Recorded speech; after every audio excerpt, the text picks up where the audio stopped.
Good morning, good evening, or good afternoon, depending on where and when you're watching this broadcast.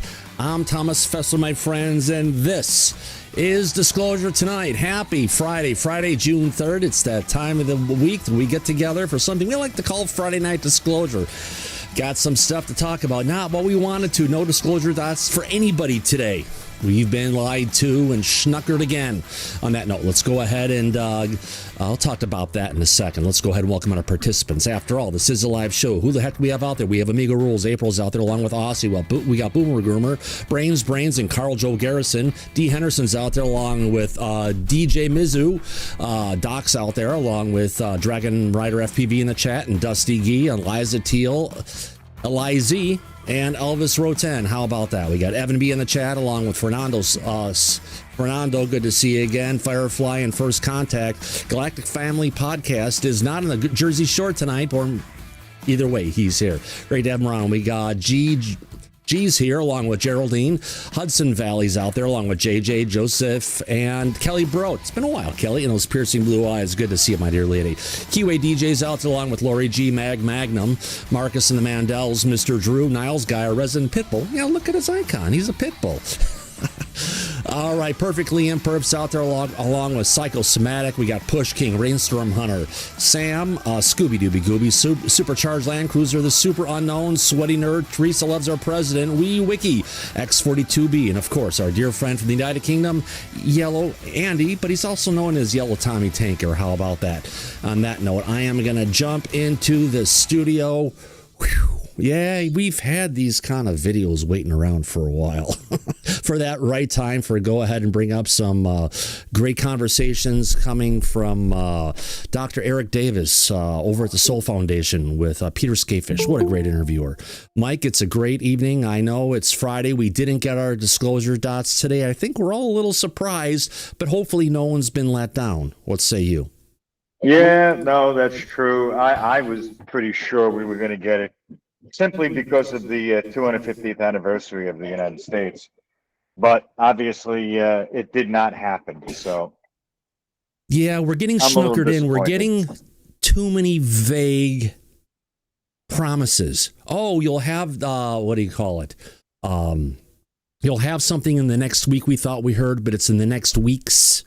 Next week would have been last Friday, coming from Anna Polina Luna in an interview she cut the week before, and well, we didn't get it, and well, you figure you didn't get it that Friday. Well, we're going to get it this one. Crickets. Right. We thought we were going to get it for your birthday, if you remember, and that didn't happen. Nothing. Hey, and I guess yesterday was International UFO Day. We didn't get it for that. Did anyone out there in the chat celebrate that? Just got asked. Did you go to any International UFO Day parties, any International UFO Day festivals, or anything like that? Fuck no. Oh, Mike, you're so. Daryl, go ahead. Just disclosure tonight. Every day is a party. Yeah. What is this old saying? There's a party in your pants and you're not invited? No, it's there's a party in my pants and everybody's coming. Oh. That's it. Well, at least you said it, not me. So that's a good one. Yeah. Thanks. No, we're not going to get anything tomorrow. They're not going to give us anything on the frickin' 4th of July. We got about as much chance of that as it snowing by Mike tomorrow. Yeah. That ain't going to happen. We're in the middle of a heat wave. Yeah. Unfortunately. So what the heck is up with Luna and these vague promises? I mean, this is like the girl who you keep on asking out all the time, and she says, well, maybe next week's, whatever it is, I'll let you know. And you just keep on getting, the line and getting nowhere with the whole situation. It kind of feels like that. It just feels dirty. No, not dirty. Well, it feels naughty. Well. If it was naughty, she can get back on the fucking pole. Oh. But she's not going to do that because they elected her into office. So too bad. I'd rather have that kind of naughty than this kind of naughty. Wait. Did I bookmark? Oh, Mike. Yeah. There is a naughty picture that, no, not quite naughty, but kind of, that Anna Polina Luna posted on her X account today. Today? today Really? on her X account. Yeah, nothing about UFOs or anything, but this is her celebration picture for the 4th of July. Where is that at? Let's get to it. All right, here we go. Here's Anna Polina Luna. Oh. Why is she on like a chair a king would sit on? And it's all gold and embroidered. Well, let me see. She's got her legs spread, and she's got a big assault rifle between her legs. Oh, that's interesting. Yeah. And she's got another, she's got an old Tommy gun down here too. An assault rifle. Yeah. Standing right on top of the ace. Interesting. So, yeah. Yeah, it is. Yeah. I Aside, wonder why she put that out today. Yeah, she did. Yeah, I wonder why she put it out for the 4th of July. Her exact quote was, "Have a safe, no kings weekend." No kings. No kings. That's against Trump. Why would she mention that? That's odd. Being controversial. That's what she does, but she's not giving us the truth on disclosure, though. Now, if I go back to my bookmarks, let's get past out of this post. We don't need the one with Avi. Is this the one? No, it's not. I think I've got her another one in here somewhere. I've gotten that one too many times. No, not that one. Not that one. Is this the one? No, not that one. Where did she go? I just saw her little face pop up here a second ago. All right. Not been released. Okay. This is what she has to say. Oh, God damn it. I'm in the wrong fucking browser. God damn it. All right. Let me get to the right browser because otherwise no one in the back is going to be able to hear this. Let me get across to here, go to there, and I know exactly where it is. Sorry, folks. Little delay. We got our video queued up, ready to go, but we got to get to this one little piece here. This is Anna Polina Luna. She was in an interview recently with Glenn Beck. We may have played this one and kind of criticized her a bit, but it's another one of those, something's coming really soon. What about the latest disclosure dots we're going to get? I don't want to hear announcements about stuff. We want frickin' disclosure, right? Right. That's right. That's what we promised. All right. They're Let's get supposed this to give up. us. Let's play it. Here we go.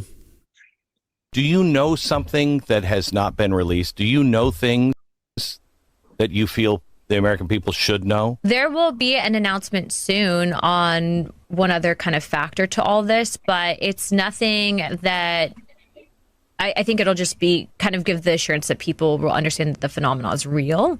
But no, I mean, for the most part, everything that we have been able to discuss in a skiff, we can now talk about publicly. And what I will say is... Wait a minute.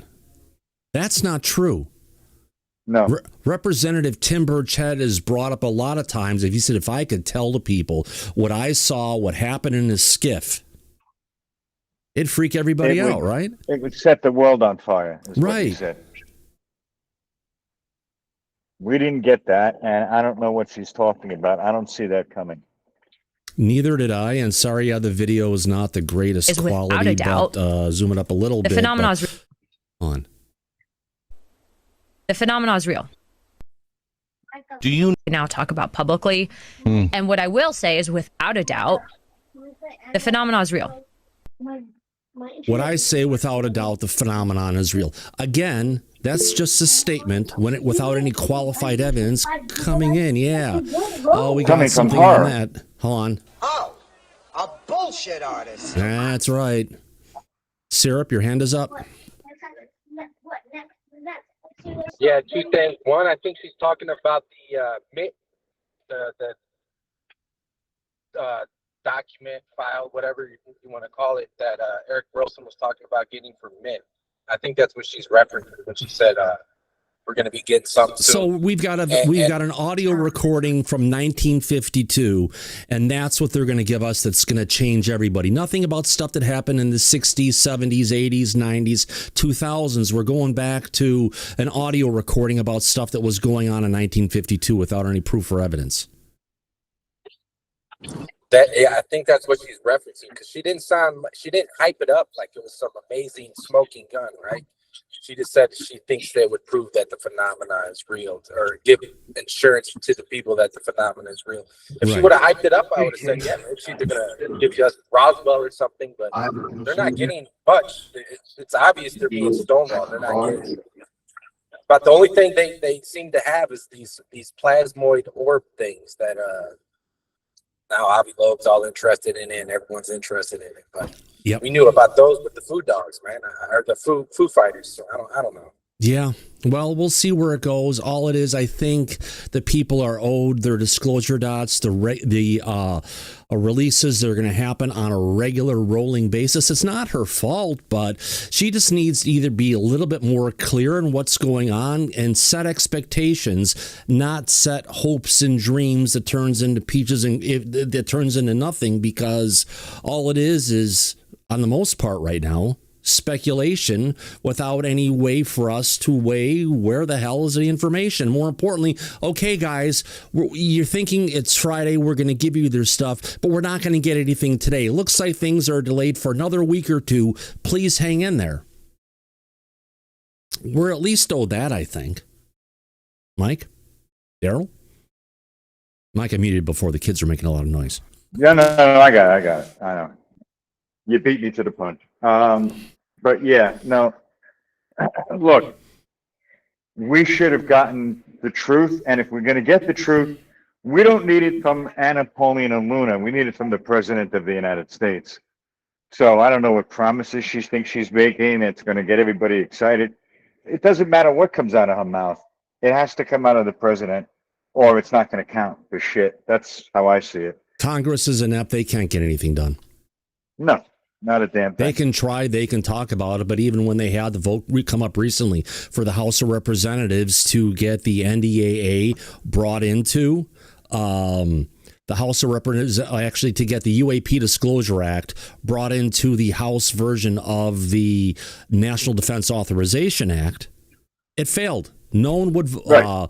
Burleson brought it up, and it immediately failed a couple days later. No one really covered it. We covered it when we saw this because it's just, more empty promises. We say we have all this great interest and stuff, yet when there's people who are out there, you know what people aren't doing, Mike, is they're not naming names. Right. They're not giving us any additional information. Nothing. And they didn't have the votes to pass that legislation. I don't know why Burleson would propose it if he didn't think it would pass, or talk to everybody beforehand. They're just like throwing shit at the wall to see what sticks. All right, there's 38. Okay, Burleson brought it out. He should have put up the list of the 38 people saying we need to get so many people out of here. Go at it, audience. But it's like he's trying to protect the people, the rank and file that are in the House of Representatives. But if you want something to pass, sometimes you need to start pointing out who these schmucks are and let the community do what's necessary to try and get it to bring it in and make it pass.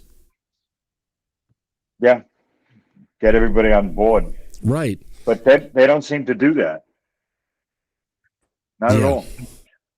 It's a mess. It's a mess. You know what? It is. It's where we're going to be, I guess. The title card almost, it was disclosure delayed, but for how long? We're due with our disclosure dots. We're due for the documents. We're ready for some real information from some videos that actually have some weight to them. Yes. Something that we could make out clearly. Right. Mm-hmm. So, which they haven't given us. Absolutely. So, yes, I think they need to keep their words and make the drops. Absolutely. And if they're not going to make it, if the things are going to go on, they're the ones who are getting this stuff to be brought out. Frickin' communicate with the people out there so we know where it's going to be. It's the least thing we could ask for. I don't know. If Trump comes forward, I have a feeling we're going to get a statement similar to the one that Barack Obama put out publicly when he left office. She didn't even say that the president was going to make a statement. No, I know, but I'm saying that even if he does make a statement, I have a feeling he's going to be on the fence and he's going to say, yes, we're aware that there are objects in our skies that are not ours. We don't know what they are or where they come from, and leave it up to the public. So it's kind of an acknowledgement, he'll take it a little bit more than Barack would, I would think, and we'll see where it goes. It's just a matter of time. We've got 2.5 years to move disclosure forward. Right now, it seems we're at a summer solstice or a summer pause at this point, but no reason. But then they're on hiatus now for the next 2 weeks, almost, aren't they? The House of Representatives, that's right, and Senate. Right. We went through this when we had the hearing with Grush back in July of 2023. They rushed that hearing because as soon as it was done, they went back into recess. Mm-hmm. And it looks like we're headed into that again. As soon as they come back, they're going to be closing it out for the summer. I hope not. Hold on, I lost a window here. But there's no more UAP Shit. hearing, so it doesn't really matter. We're not I know. missing Give me anything. a second. I screwed up. I shut down. That's brave. Hold on. I need to find Chrome. There's a window in Chrome there. Give me a second to get back here. I'm missing Studio YouTube Live. We got that. Hold on. I just need to go back and I lost my overall, if you want to call it, console from YouTube for some reason. There we go. Let's go to there.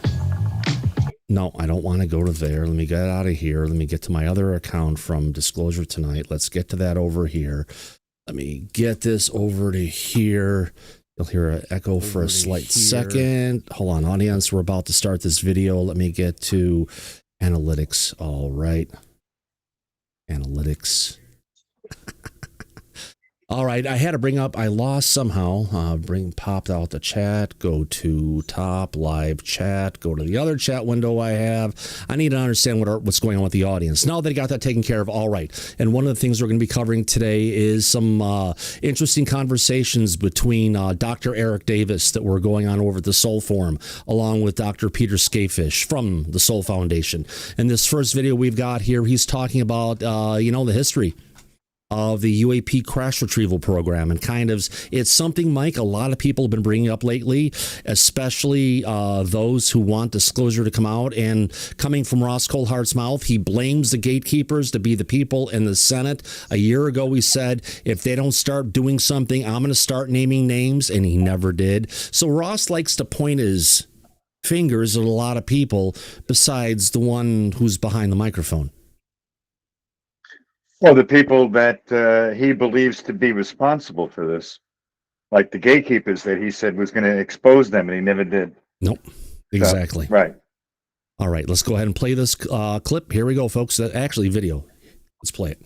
Yeah, I want to, just start off by noting, your significance in the public conversation and the conversation in Congress about government UAP secrecy. People have known your name, around since the time of the phenomenon. People who aren't just, let's say, UAP enthusiasts, the film The Phenomenon. And they've known you both as a really significant scientific voice on government projects concerning UAP, but also as somebody that investigated government secrecy, both on behalf of the government and also for the National Institute of Discovery Science that was started by Robert Bigelow. So you've been a really, really important voice on figuring out what's going on with UAP secrecy, and also working on the physics of the phenomenon. But now I think your role has increased in the public conversation, where you're making some very bold, huge claims in the age of disclosure. Some of them have been out there, some of them haven't. But you and Hal Puthoff are in a sense, in the major supporting roles there, really delivering some, to a lot of people, astonishing claims concerning crashed and recovered UAP, the so-called legacy program, the recovery and reverse engineering program, knowledge of this program and of events that it's had to deal with by U.S. presidents.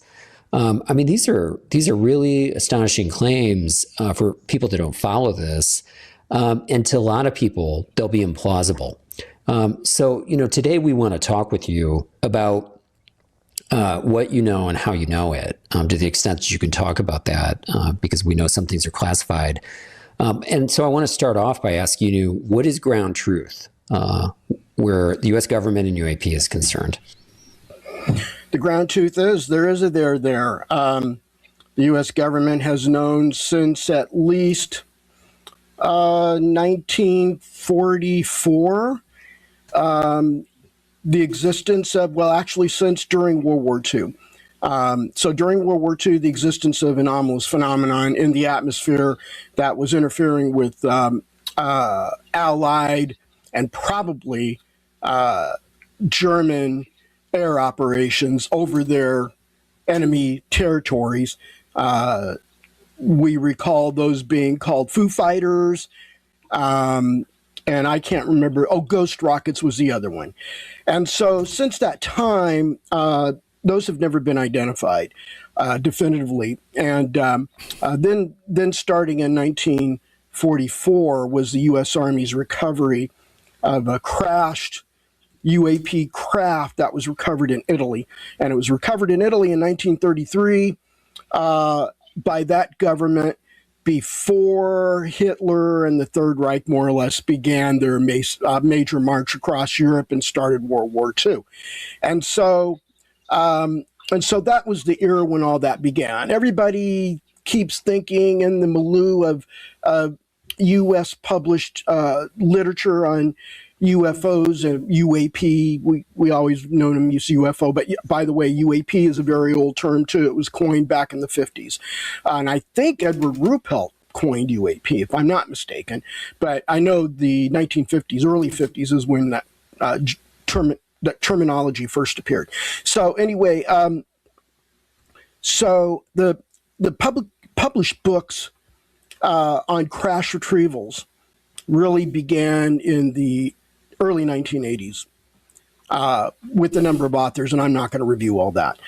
Stan Friedman was the most prominent one, and it was all focused on the crash at Corona, New Mexico, on the Foster Ranch that was managed by a ranch manager named Mac Brazel.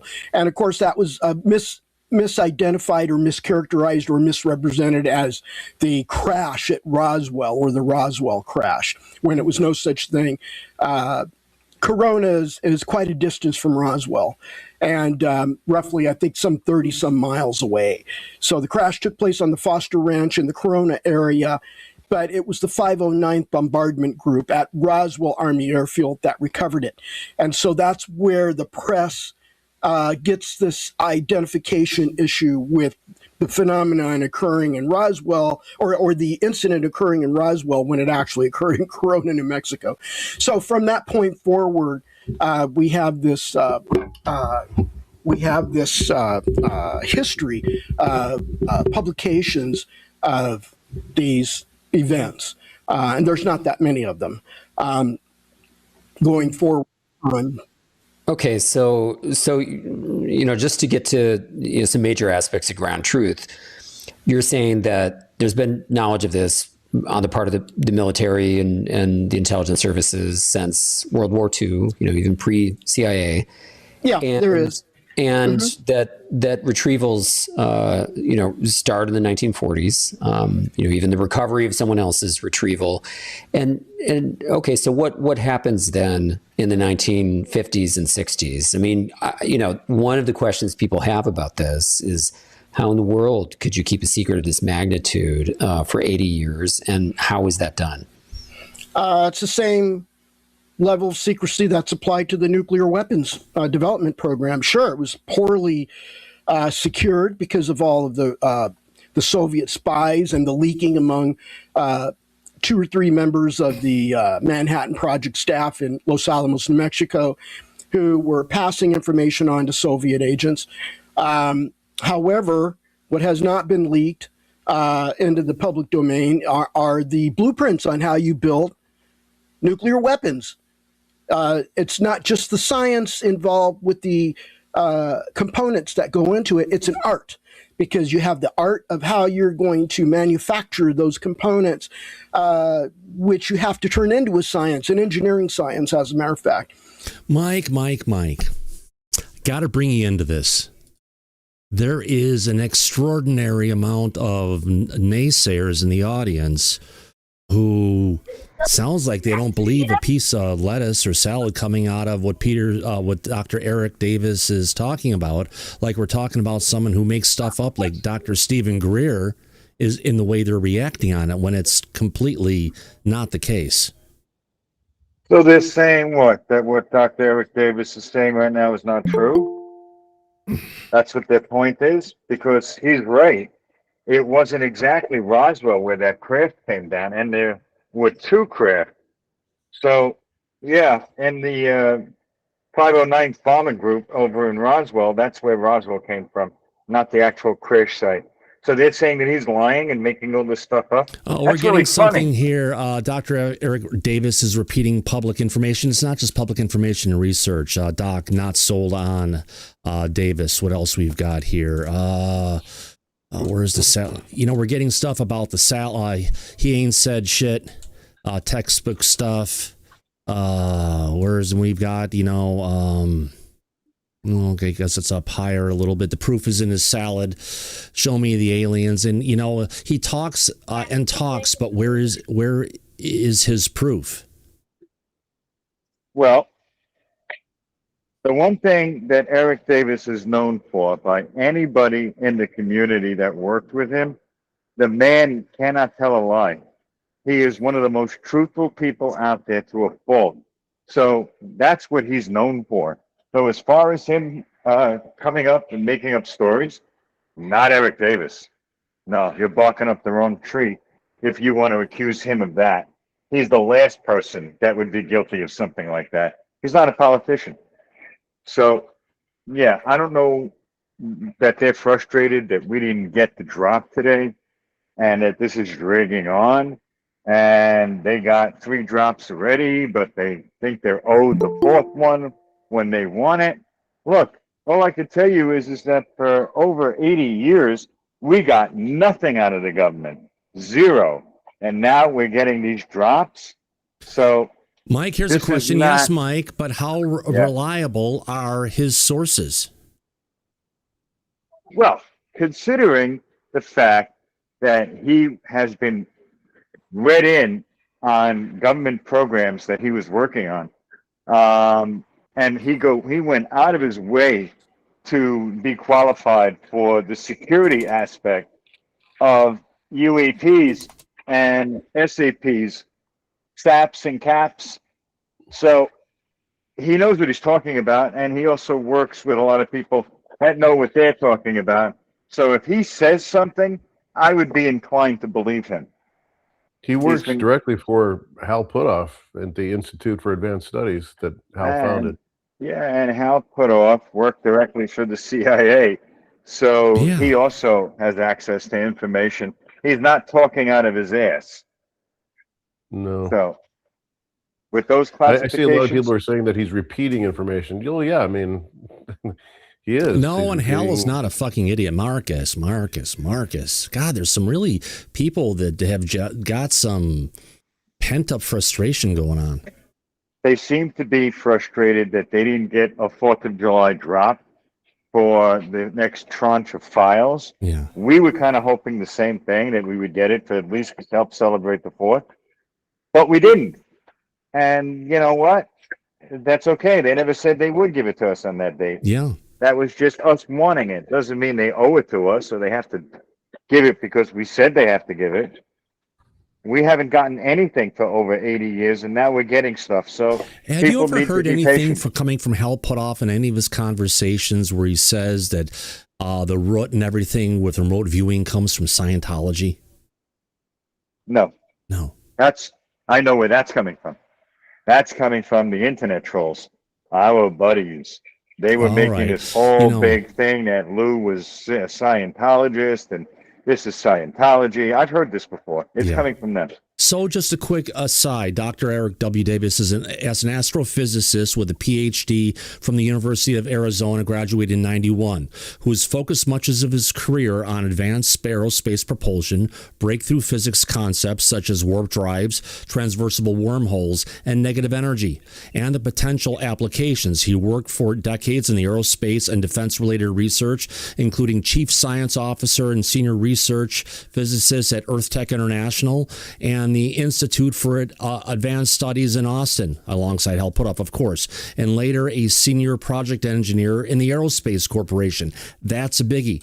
Davis served as a science advisor and contractor to key U.S. government UAP programs, specifically the DIA's OSAP program and the Department of Defense's ATIP program, as well as the subsequent interagency UAP task force. In these roles, he provided technical expertise on UAP propulsion, materials analysis, and related physics, contributing to classified research and briefings for government and intelligence officials. He has also been affiliated with Bigelow Aerospace and the National Institute for Discovery Science, known as NIDS. Now, he's most widely known in UAP circles for his detailed notes, often called the Wilson fucking Davis memo note, from an October 2002 meeting with Admiral Thomas Wilson. In these notes, Wilson described his unsuccessful attempts in the late 90s while in a senior intelligence position to gain access to highly compartmentalized special access programs. That memo is real, involving the retrieval and reverse engineering of crashed, recovered non-human craft allegedly controlled by private aerospace contractor, which is that was the Tic Tac that Lockheed Martin has in their possession. They didn't create it. They tried to get inside, never get inside. Were never able to, if you want to call it, reverse engineer anything. The document, which surfaced publicly years later, was entered into the congressional record, has become a central reference in discussions of alleged government crash retrieval efforts. Davis has more recently participated in congressional UAP briefings discussing topics such as advanced propulsion physics and the non-human intelligence associated with the UAP. Now, his work brings mainstream aerospace physics with the more speculative edges of the UAP investigation, though some of the extraordinary claims linked to him, including off-world vehicle materials and retrieval programs, remain unverified by quote-unquote official government confirmation and continue to be debated. So this guy has had his hands in disclosure. He's not just a podcaster. He's not just an old guy who's trying to lose weight and eat salad because otherwise his fucking heart's or brain's going to explode. He's a very knowledgeable individual who's put a lot of time into a topic that we all have a lot of stuff in there. So if you want to go after him, that's fine. But just realize he's someone who's trying to talk about as much as he can. And on the list of people, Mike, of individuals they want to give whistleblower protections to so they can blow their wad is Dr. Eric Davis. He's on that list with Lou Elizondo and others. Right. No, you're absolutely right about that. So I don't know who these people are who are saying this shit, but they got their facts wrong. They don't have their facts straight at all. He was also a lead investigator for NIDS, Robert Bigelow's NIDS at Skinwalker Ranch. I'd be curious to know more about that.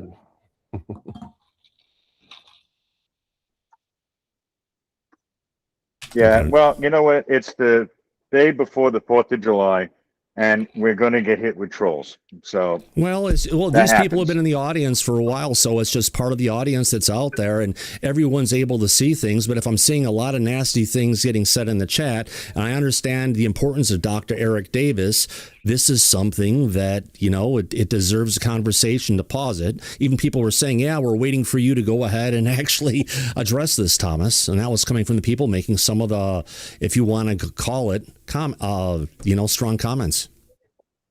No one Hal Puthoff did not credit remote viewing specifically and only to Scientology. In fact, when directly asked in a 2022 interview at the International Remote Viewing Association conference by Jeffrey Mishlove, I'd say basically the answer is no. He acknowledged a common speculation that some techniques used in developing remote viewing, quote, were probably techniques from Scientology procedures, but stated that, quote, they, quote, were not at all. He emphasized that the actual remote viewing work at Sanford Research Institute had nothing to do with Scientology background, either from him or from anybody else. Instead, he attributed its success to the viewers of their level of introspection. So I'm not sure where you're getting your info from, saying that Hal Puthoff said specifically, yes, this came from Scientology. No, you're kind of twisting it a bit. Yeah, that's way off. He never said he had anything to do with Scientology. Yeah. Right. All right. We got that addressed. We've got Hell Put Off taken care of. We've got stuff with Eric Davis. Let's get back and enjoy the conversation and see where he takes it. And I like to have the chat on, but just be kind, people. So there's an art to a way you, like, for example, we know how to whittle balsa. Hold on. I need to rewind a little bit. Here we go. Among 2 or 3 members of the Manhattan Project staff in Los Alamos, New Mexico, who were passing information on to Soviet agents. However, what has not been leaked into the public domain are the blueprints on how you build nuclear weapons. It's not just the science involved with the components that go into it. It's an art, because you have the art of how you're going to manufacture those components, which you have to turn into a science, an engineering science, as a matter of fact. So there's an art to a way you, like, for example, we know how to whittle balsa wood or other types of wood. And the technology or the science is the use of a sharp blade or knife and a piece of wood.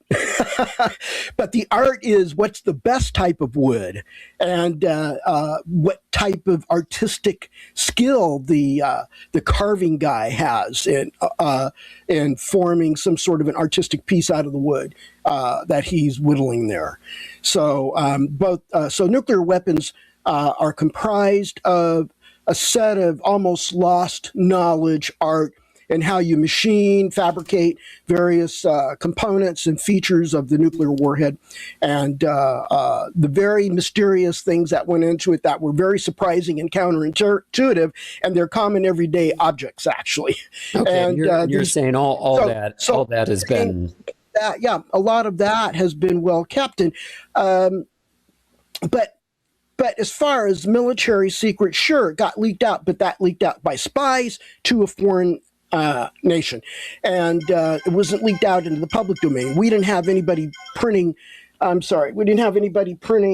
newspaper articles showing the blueprints or the interior features of a nuclear warhead for a long time. And I think it's been roughly within the last 20 years, maybe 30, that there are rough sketches, not detailed, and specifically not detailed, but just rough outline type graphics or sketches of what the internal arrangement of nuclear weapons are what they look like and what there are, with an identification of the key major components, like what the fuel is, where it is, and maybe the shape of something. But you're not getting everything in between all that. You're only getting a very superficial, fuzzy level of what's inside a nuclear weapon. So for all intents and purposes, nuclear weapons are still among the most closely held secrets. Biological warfare weapons and antidotes, same thing. A lot of that has not been released in the public domain. And for goodness sakes, even the remote viewing program that was run out of Stanford Research Institute during the Cold War remained classified from its inception in '72 until President Clinton declassified it officially in 1995. So that was a long time. And here we're running decades into this thing. With the UAP crash retrieval phenomenon. And it has not been perfectly locked up.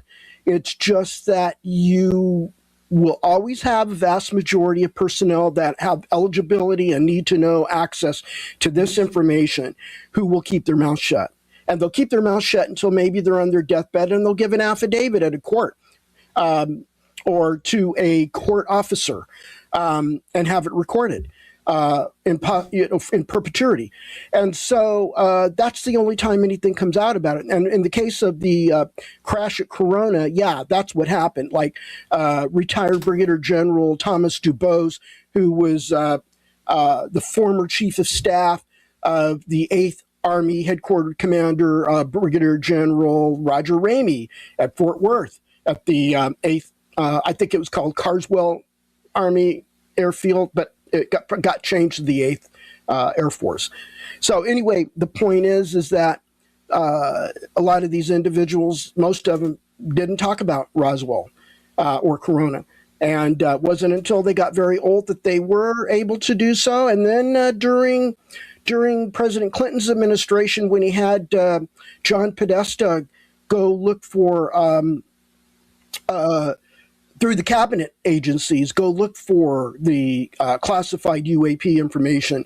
And somewhere in that process, Sheila Widnall, who was the Secretary of the Air Force, issued an order relieving all Roswell 509th Bombardment Group personnel during their duty station or duty assignments in calendar year 1947 to openly talk about what they experienced, what they knew, what they saw about that event in Corona.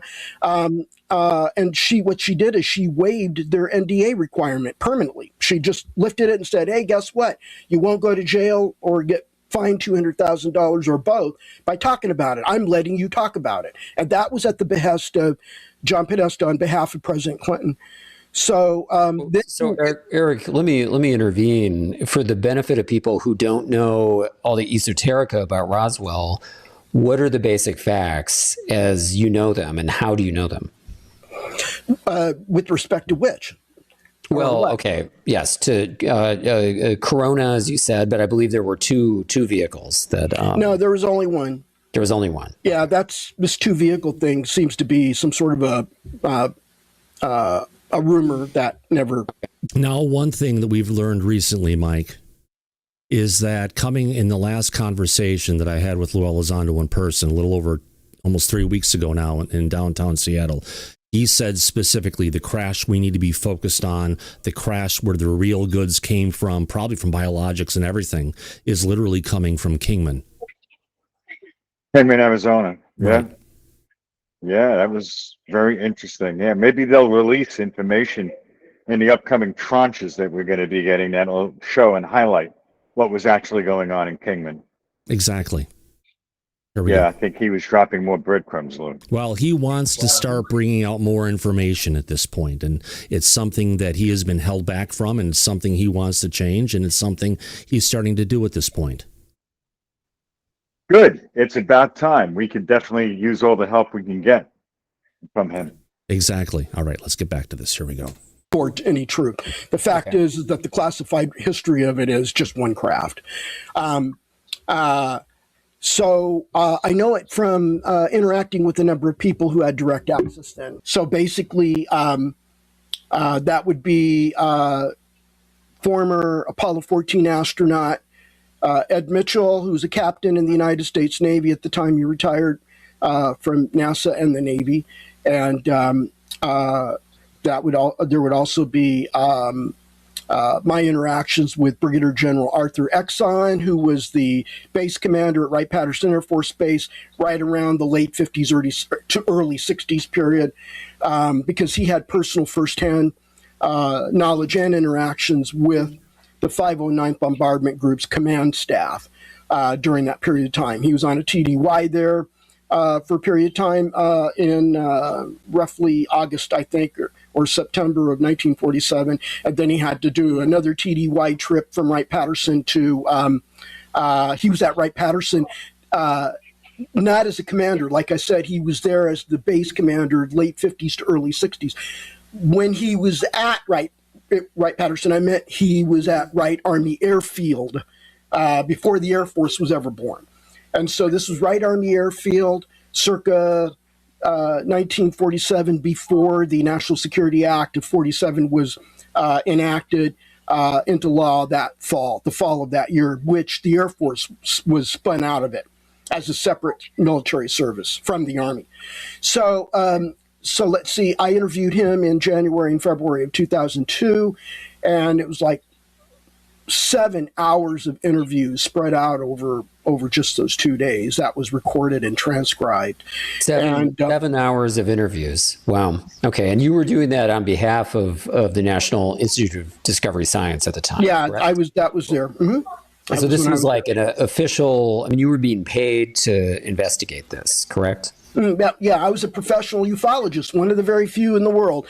The NID staff composed of myself, Dr. Colin Kelleher, Dr. George Onette, and then one of the quasi-staff, quasi-science advisory board member, Dr. John Alexander, who's a retired Army colonel.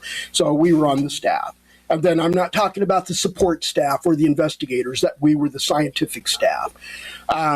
And then we had a world-class science advisory board that consisted of Hal Puthoff and Jacques Vallée and Ed Mitchell, who I mentioned earlier, astronaut, former Apollo 7, I think it was Apollo 17 geologist, Jack Schmidt, who was a former senator of New Mexico by that time, medical doctors, psychology department heads, provost of a university who is the same psychology department head, Admiral Rickover's chief nuclear engineer, Ted Rockwell, and I think I kind of and Kit Green, Dr. Christopher C. Green, who at the time was the number 3 man at General Motors. He was the director of the Advanced Technology Center at General Motors and was their director of their Asian operations. And so we had a pretty good group of people. I didn't cover them all. Yes, 2 more individuals who were fellows of Los Alamos National Labs, very prominent physicists. So it's a great organization. I think we had 17 members of the board at one time, but just very few. I think maybe 2 or 3 or 4 never really came to the meetings all that much, except rarely. Okay, rarely. So you had an extraordinary group of people. Okay, so let me move on. So after NIDS is the Air Force Research Lab. So after my job is over at NIDS at the end of April of 2002, well, actually before then, it was arranged that I would begin as a contract principal investigator to the Advanced Concepts Office at AFRL's Physical Sciences Lab at Edwards Air Force Base. So I worked for the program manager there, and that started in beginning of January 2002. So when I lost my job at NIDS at the end of April 2002, I was already employed, and it was basically outside work that I turned into day-to-day work. And that lasted for a number of years. And so the program manager and this job also put you in contact with people from which you learned. The program manager had me into all the same stuff because he had worked at that laboratory when it was originally known as the Air Force Phillips Rocket Propulsion Lab, and he started there in the early mid '60s thereabouts. And he didn't retire until 2009, I believe, is when he retired. So he was there a very long time. He came into contact with a great many people. And during that era of his tenure there, we had Wright-Patterson Air Force Base under that name. So he worked with what would you say the word is? These are corresponding colleagues of his or colleagues that are also Advanced Concepts Office program managers at Wright-Patterson. Wright-Patterson had an AFRL detachment, and Charles Suchamel was the program manager there for that Advanced Concepts group. Sorry, I'm going to keep jumping in, Eric. What did this have to do with your own investigations into? This is where a lot of my information came from. Okay, got you. Okay. Then after that, I'm working for Hal Puthoff starting in 2004, even though I'm still doing another 2.5 years worth of work for AFRL. I'm now working full-time as Hal Puthoff's senior research physicist. Wait a minute. That's right. AFRO, or Dr. Neil AFRL, McCaslin. the Air Force Research Laboratory. General Neil McCaslin was in charge of that.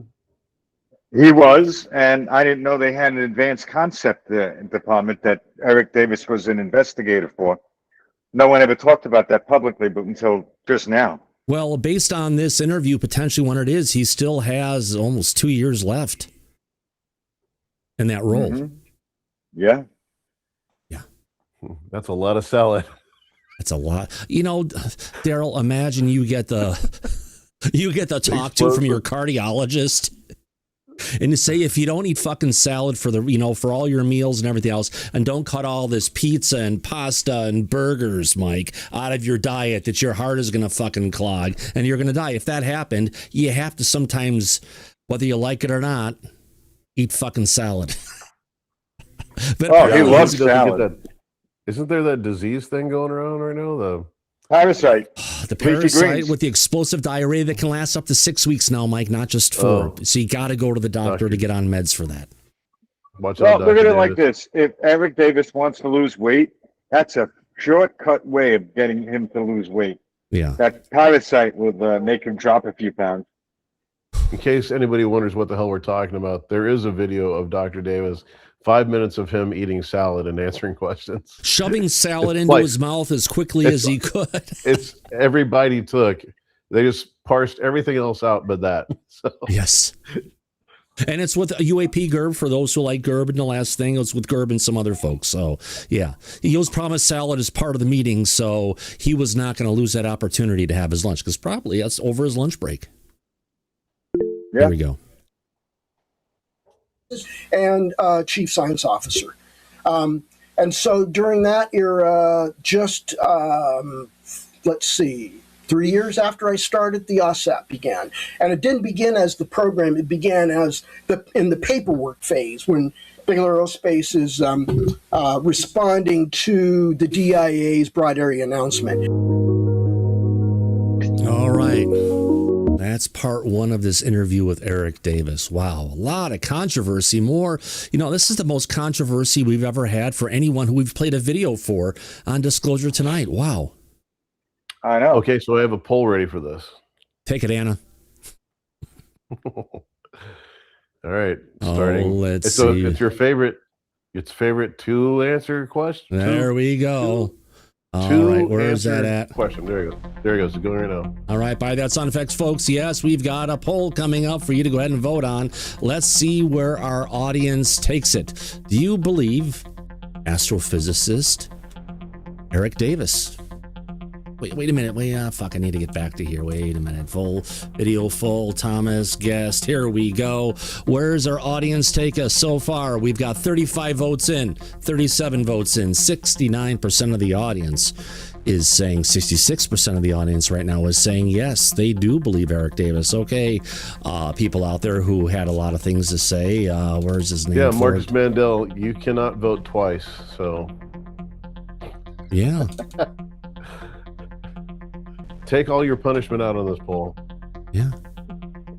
Come on. Well, it seems a Nick Poe. Come on, you're out there. You're saying these guys are full of shit. Hopefully you voted. Did you vote? Hopefully you did. No, Roswell wasn't a folks. There's just a lot of stuff that's out there. And Nick Poe did vote. So, yeah, the people who are again, it just sounds like the squeaky wheels. Wait, you can tell who voted? No, they said they voted.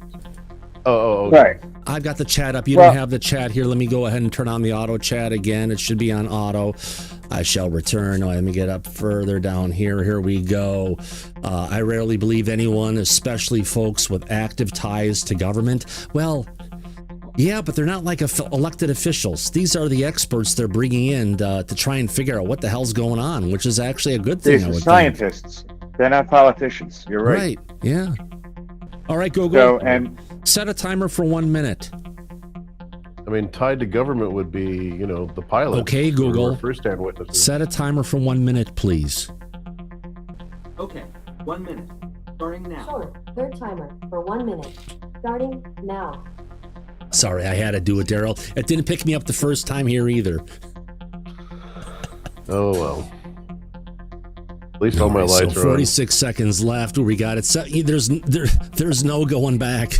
Do you believe astrophysicist Eric Davis? Yes, 70% of our audience with 86 votes in. Can we get to 87 votes in? Can we get 13 more votes in the next 30 seconds? I don't know, but hopefully we can get to that magic number of 100, and then we get a real percentage of the audiences of what's going on. 354 people in chat. Don't use an excuse. I can't vote because I'm watching it on TV. Well, you can do it right here on your phone. Yeah. 88 votes in. God, 87 votes, 88 votes in. Come on, can we get up to 90 at least? Wow. Well, I'll take 88 votes is better than no votes. 89? Do I hear 90? Oh. By the sound of that noise at my place and yours, Daryl, our minute is up, which means I have 91 people. I have to go ahead and bring this poll to an end. Let's go ahead, hit the magic button, and get our chat back again. And so there we go. Close. 92 is good. I'm trying to think, but nothing happens. There is the final answer. So I guess we've just got a lot of people who don't agree with Dr. Eric Davis in the chat, and they're saying a lot of things. What was the poll? What was the percentage? 71% of the audience says yes, they believe Dr. astrophysicist Eric Davis. Eric Davis. All right. Yeah. 29% are saying no. Wow. Good. Well, with someone with his work history and his credentials, he's not a bullshit artist. Oh, hell no. All right, which means I need to go back to YouTube again. I have to go, come on. I need to go to the next video here from the Soul Foundation. Where's that at? All right, the next one we're going to be getting coming from, yes, it's Dr. Eric Davis's day. That's why his picture is big in front and center on the title card today. Yes. He's there. Not that he looks that evil ever. Let me get down to videos. And the next one we're going to get into, we talked about crash retrievals. Now let's talk about the pattern behind UAP encounters. How about that one? That's a good one. Or we've got the UAP investigation. We can get to that one too if we have time. Let's get to copy link address. Let me go ahead and download this really quick. Make it all happy. It won't take long. Zippity zip zoom. Honestly, it takes longer sometimes just to go ahead and open up the connection with YouTube than it actually does to go ahead and actually download this stuff. So today, zippity zip zoom. What about zip zip zoom? What about that? No, you just said zippity zoom. I haven't heard that before. Kind of catchy. Yeah. Zippity zoom. Yeah. All right. Here we go. Soul Foundation Part 2 with Dr. Eric Davis talking about the pattern behind UAP encounters. We see him everywhere. We see him, let's see if he talks about nuclear. Anything with nuclear could be the pattern, but we're going to find out really soon. Let's get past a little logo. You mean nuclear propulsion? Is that what you mean by anything nuclear? With nuclear? If it is a nuclear-powered ship, if it is a place where we have our nuclear missiles, if it's a place where we have nuclear material in a hospital or the storage of nuclear waste or a nuclear power plant, anything with nuclear, it's kind of like the aliens coming to look at us and they're like, what the fuck are you doing with this shit? Holy cow. It's like they're looking at a train wreck that they can't stop looking at, potentially. Mm-hmm. So let's get to this one. Here we go, folks. So I want to go. I want to go back to something here, which is that you guys are discovering this program is real, and that's stimulating you to try to get further access to the information it has. Really, yeah, because the OSAPs look the OSAPs. I don't want to really speak for Jim Lukatsky, but I'm looking at all the years we worked on this, all of our conversations, both private and face-to-face. I had face-to-face conversation with Lukatsky before he went on a medical leave of absence when we met up at the Army Research Lab in Adelphi, Maryland, to attend a workshop. And we got together. We went off someplace very quiet where there was nobody around, and we had some discussions about this topic. The main thing, the main drive was the theme, the word I was looking for, the overall theme we had is we have a phenomenon. We know it's real. We don't know where it comes from. We don't know what its motivation is. And there is evidence. There's not only classified military evidence, but there's unclassified civilian evidence. And there's scientifically analyzed civilian evidence. And so the evidence is pretty overwhelming. And so essentially, hang on, Peter. So essentially, we're looking at it as the sum total of our understanding of the phenomenon is it has had a negative interaction with the human race for the most part. This isn't the classic 1960s. So this is a big one. This is coming in differently, going ahead and saying that we've had a negative experience with the non-human intelligence, Daryl, but we have so many people out there saying that the non-human intelligence is good and it's beneficial or a benefactor or someone that it's not against us, but we're hearing something completely different now. What you think it's different? He's giving a different story than he has in the past? No, David? he isn't. I'm just saying a lot of people want to say the ET are good. They're here to help us. And he's saying, how the fuck do they know that? I mean, I somebody would like to explain. Yeah, to explain to me how you know that. That's kind of what you have always talked about. What are they doing here? What's their motivation? Why are they here? What the fuck are they doing here? I don't care about where they're from, how their craft work, anything else. What the fuck are they doing here on this planet? That's what we all need to know, period. Why aren't we being told to hide in a bunker in case of the alien invasion? So maybe that's where people are drawing the conclusion that they are not bad in nature. Yeah. I don't know. Yeah. All right, here we go. Let's continue. 70s and 80s Space Brothers era. No, this phenomenon is not a space brother by any means, not by far. It does have malevolent tendencies, and it has severe, stark, malevolent impact on people like Colares Island, Brazil, circa 1978 period, where hundreds and hundreds of innocent people were either injured, and I don't remember if any were killed. I think there were a few, or my memory's fuzzy, but I do remember seeing a histogram chart of the different types of injuries that were reported by the medical doctors that saw the victims, and it was a lot. It was a lot of injuries. I just don't remember if people had been actually killed during that encounter, and that was a very long, multi-day encounter back in those days. And so we see this, and then we see what happened with the USS Nimitz Carrier Strike Group in the first week of November 2004.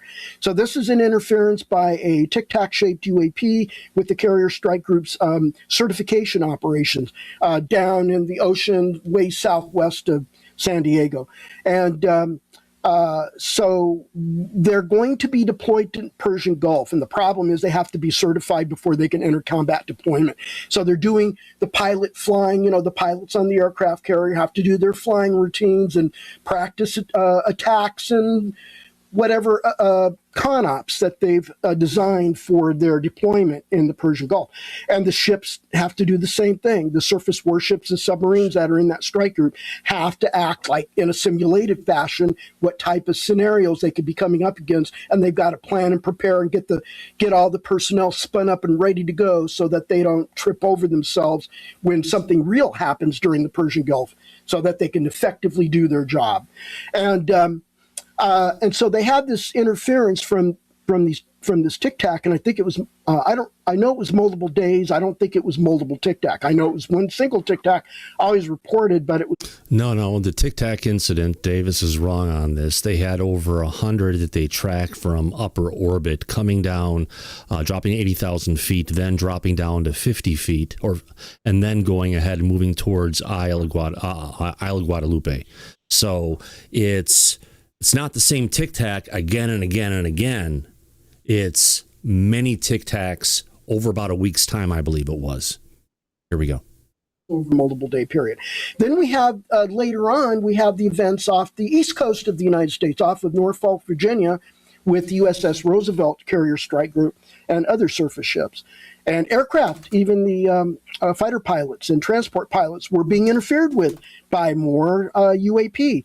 And then over time, more information came out in the newspapers about UAP going into or coming out of the ocean in front of surface warships at close range.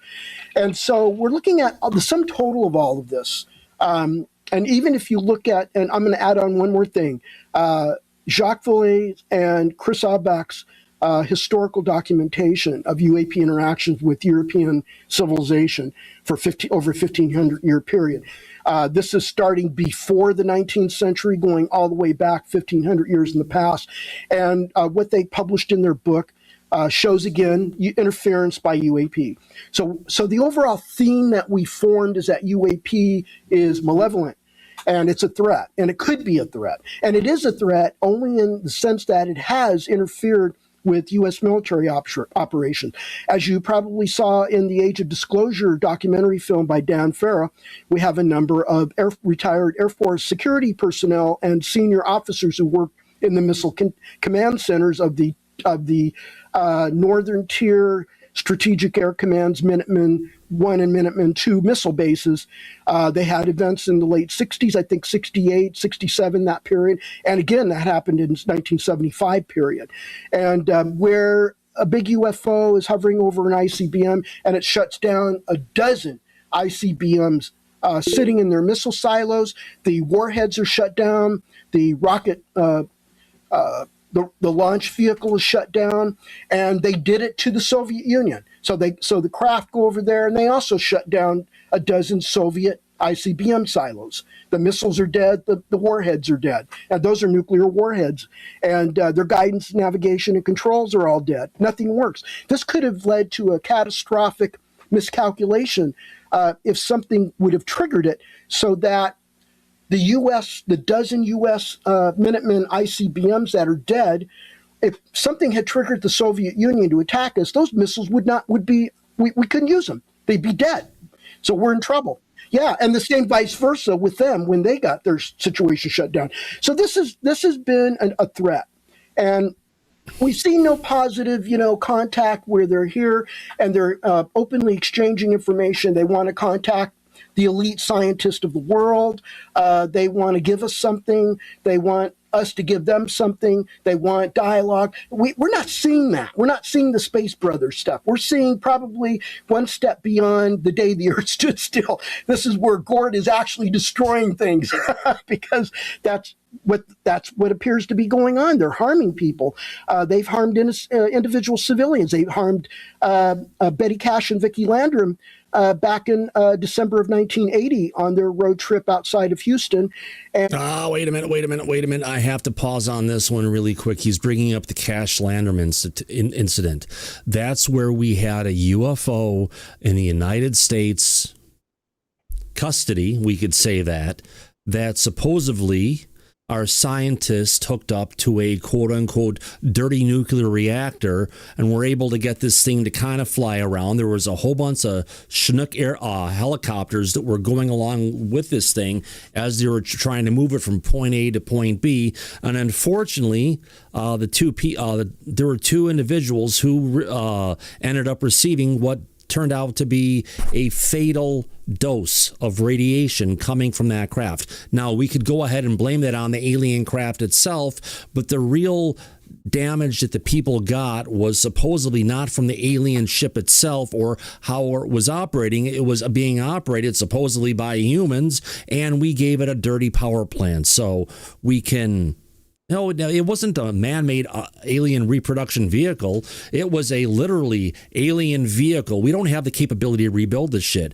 We got the thing up and running with a dirty nuclear power plant. We fucking just hijacked the energy system, jumpered it, got the thing going for a bit, and rather than going straight across, it was kind of, like meandering on a path and went to places that never should have gone.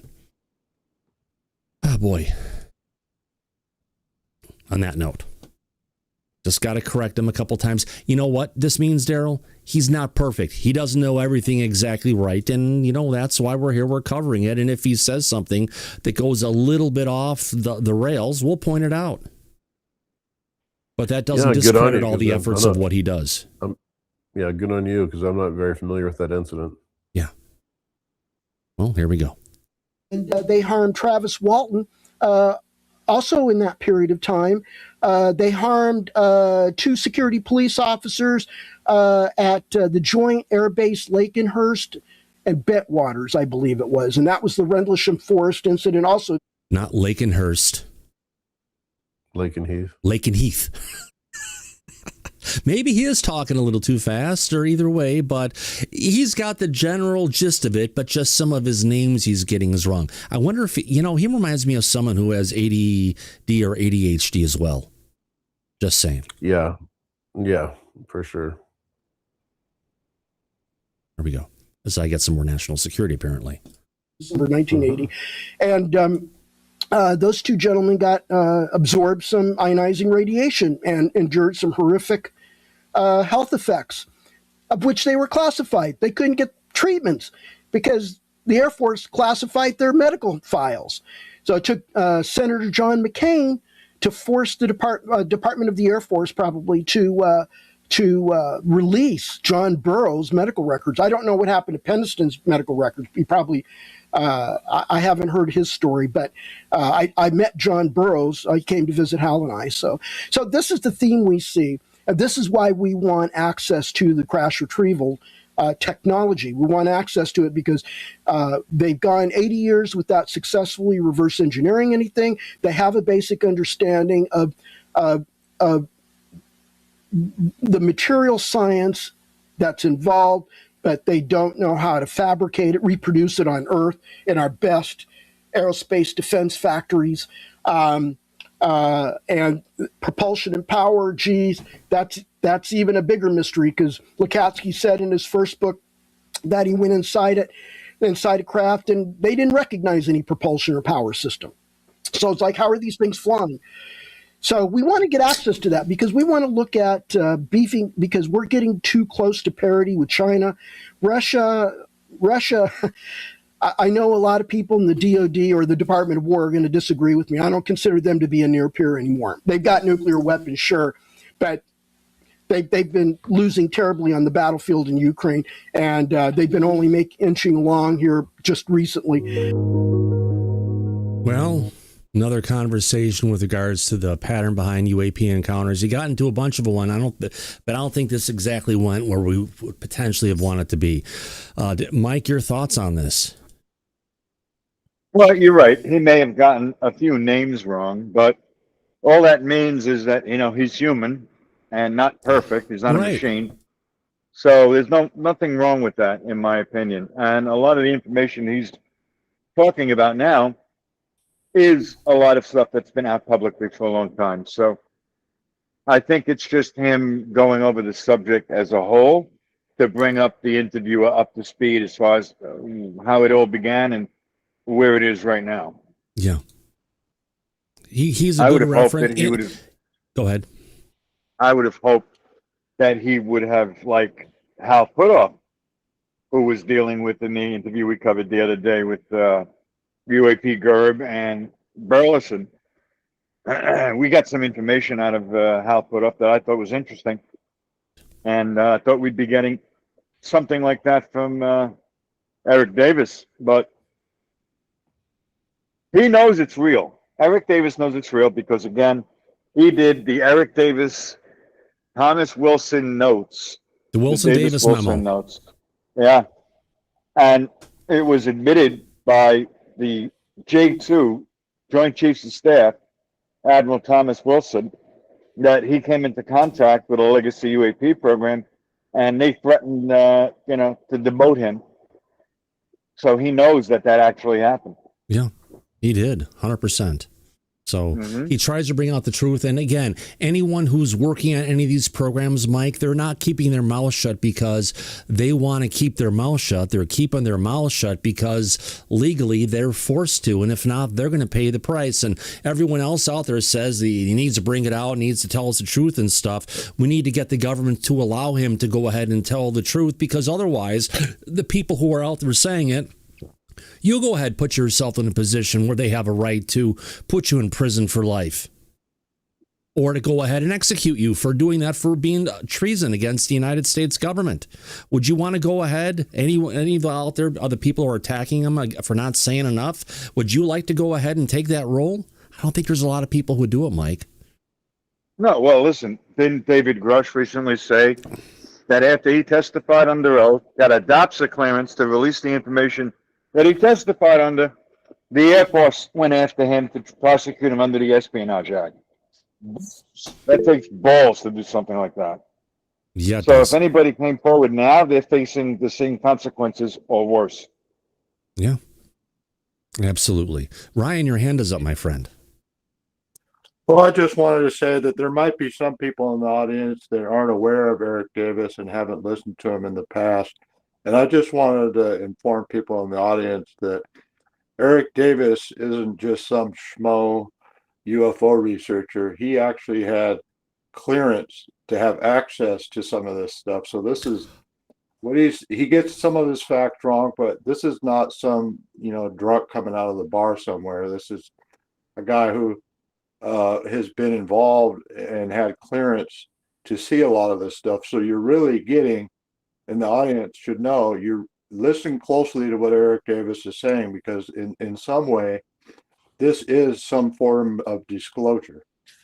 And that's why specifically I went and I brought up the intro for when I was seeing so many people attacking him and calling him a grifter and other kind of stuff and different things. And I had to give people an intro to go ahead and make sure they understood where he is. Thank you for that comments, Ryan. I appreciate that. On that note, we've got one more video here of Dr. Eric Davis where he's talking about how in the hell has he received his official UAP information. I'm sure everyone would like to know. He's not counterintelligence. Mike, he doesn't have the mindset for counterintelligence, does he? No, he really doesn't. You're right about that, Thomas. And without a doubt. But Eric Davis, no, listen. No. He was an investigator. He worked in the Air Force Research Laboratory where... he's still working in the Air Force Research Laboratory today. Yeah, well, that's a pretty big deal in the government where you need really high clearances to get in there. He's not a nuts and bolts guy. He's a he's a physicist. Right. Yeah. He's the Neil deGrasse Tyson of the group. Oh, God, don't even go there. No, he's not a useful idiot as well. I mean, you want a useful idiot. There's plenty of people whose names I'm not going to mention, including Fatrick from Splutted. Yeah. No. Splutted? Yeah. Yeah, that's okay. We'll talk about it after the show, though. Yeah. Sometimes you just have to change the names around and move around. Those are in the know. They're in the know. Yeah. Here we go. Let's get this clip here, and here we go. Eric, you've been giving us, almost multiple encyclopedia entries. And really quick, for those who love Dr. Eric Davis so much, he's going to be live tomorrow, 1 p.m. Pacific. Not on the with Good Matt Trouble Ford. show. Good Trouble with show. Matt Ford. Right. That's right. Yeah. Yeah. So anyone is interested. And you can ask your questions. He'll answer them on air. So Nick Poe and everybody else, you've got an opportunity not just to go ahead and throw insults at the videos. You can actually do it directly to the individual. And he'll be watching though, but trust me, Matt and everybody else will. Exactly. Yeah. All right. Everybody needs to go over there. Yeah. Yeah. All right. Let's get back to Dr. Peter Skafish talking with Eric Davis. And I have to go and update the video log because I have to make sure I give credit for Soul Foundation. They're very generous allowing us to play these videos that they have, Mike. You know, if anything, granted, they're not getting the views, but they're getting them here over on us. And more importantly, their message, their mission, what they're doing, we're right along with them. I stand with Dr. Gary Nolan 100%. And so does other things out there. So, yes, they like what he does. Really good. And we're media partners with Soul, so that's a good thing as well. Yeah, they're doing the right thing. They've got the right people, including the right aliens, apparently, because I just got a fucking hit from hell. What? Yeah, I got one of those waves of energy that hits me. It just kind of flows through it as I was saying that, and all the hair in my fucking body stood, except up here where I don't have enough, just fucking flowed through me, and all the hair on my body just fucking stood up completely, and you feel it. It's something very strong. So apparently they like what the Soul Foundation's doing, at least some of them. Just saying.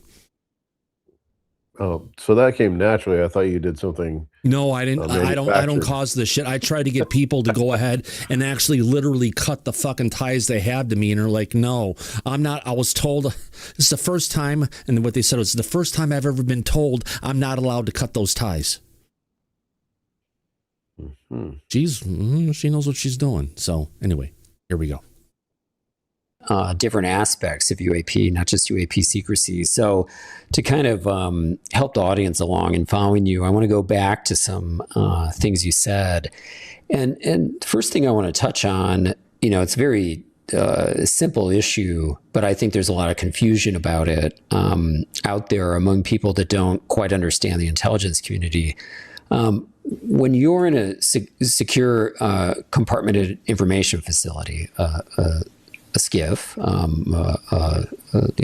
these are soundproofed rooms that, it's difficult for foreign intelligence services to gain access to remotely with listening devices and so on, to hear what's being said. When you're in those rooms and you have the high clearance you had at the time, you had a top secret SCI clearance. That's right. This is, it doesn't, it's only going to get much better than that if you go up to these higher programs you talked about, USAPs and WUSAPs. You're not hearing rumors when you're in a SCIF and you're being. Oh God, no! Briefing. This is right. Okay, but you need to explain that because people don't get this. They think you guys go in there and you're kind of talking casually and random things get said and then you walk out confused. No, you get an official briefing. You can have a casual conversation, which is going to contain classified information. And you could get a formal briefing, which would be a PowerPoint slide presentation. You could be shown something in the way of a file containing documents, photographs. You might even get to see a classified video shown from a projector in the room. And so, no, you're talking facts. You don't go into a SCIF to exercise the field security officer and the SCIF security officer into going through the process and the motion of transmitting your clearances from your field security officer at Bigelow Aerospace Advanced Space Studies to the facility security officer at Lockheed Martin, and then he's got to get the SCIF officer, SCIF security officer, get you signed in or signed up, scheduled for the SCIF meeting. The SCIF's got to be scheduled for use. Otherwise, somebody else will schedule it and use it ahead of you, or at the time you desire. So you're putting personnel through the paces, and you don't do that just for rumors. Right. And so if you're in a SCIF, then receiving a briefing from a senior vice president of Lockheed Martin about any classified subject, you both know as professionals, as a professional that he's telling you the truth. He's not feeding you disinformation. He has to. Yeah, that's right. This can't be rumor mongering because this is an aerospace company. They're not in the counterintelligence business. They're not there to fool us. Mm-hmm. So this is the factual conversation because he understands what we're doing, why we're doing it, and what our goals are, and what our tasking orders are from our government customer. He knew our government customer was a certain division in the Defense Intelligence Agency. He knew who our program manager was. He knew that Jay Stratton worked with that program manager being Jim Lukatsky, and so forth. So we're putting security officers, paperwork, and this is all official documentation because auditing is done on the use of a SCIF. And the content, you can't really audit the content because that's classified. Need to know to the people who are in the SCIF having a meeting. Okay, but but the fact that you're having a meeting, you're using the facility, that's got to be documented. And who has security clearances with eligibility and need to know to get access to that SCIF? Who's got the site visit approval? Who submitted the site visit request? All of that is security personnel documentation. It's got to be kept in files. It has to be audited annually by the Defense Counterintelligence and Security Agency and other DoD security components that are associated with the government customers that Lockheed Martin or TRW or whoever serves, as well as the government customers themselves. I mean, you're going to involve the DIA as well, because the DIA is going to is the sponsor. Really quick, Eric here brings up TRW. at the time, what he's talking about now, TRW was acquired by the Aerospace Corporation. They've been named in a lot of different things that have gone on with the cover-up and potential reverse engineering for a while. And it's significant that Eric here did bring up TRW as part of it because, yeah, if you remember back in the day when we had, what was it, the Star Wars programs, Mike? Yeah. That was The back around Strategic Defense 86, Initiative. 85, 84, 85, 86. TRW was developing all these different space weapons for the federal government at that time. Trust me, we had the FBI coming and knocking on our door multiple times to ask questions about my sister Janice, who was involved with the program, along with her then husband, Mike. So you're familiar with TRW and how they operate? Oh, God, yeah. At least some of the stuff. I mean, I didn't hear about some of the stuff, and I didn't see some of the pictures supposedly my dead mom saw that showed some of the stuff we had up there. But apparently, there's a tie between the Aerospace Corporation, TRW, and a legacy program that's been going out there to try and figure some of the stuff out. It's not just Lockheed Martin. Remember, we have other defense contractors in different areas, and we also have the Department of Energy. Daryl?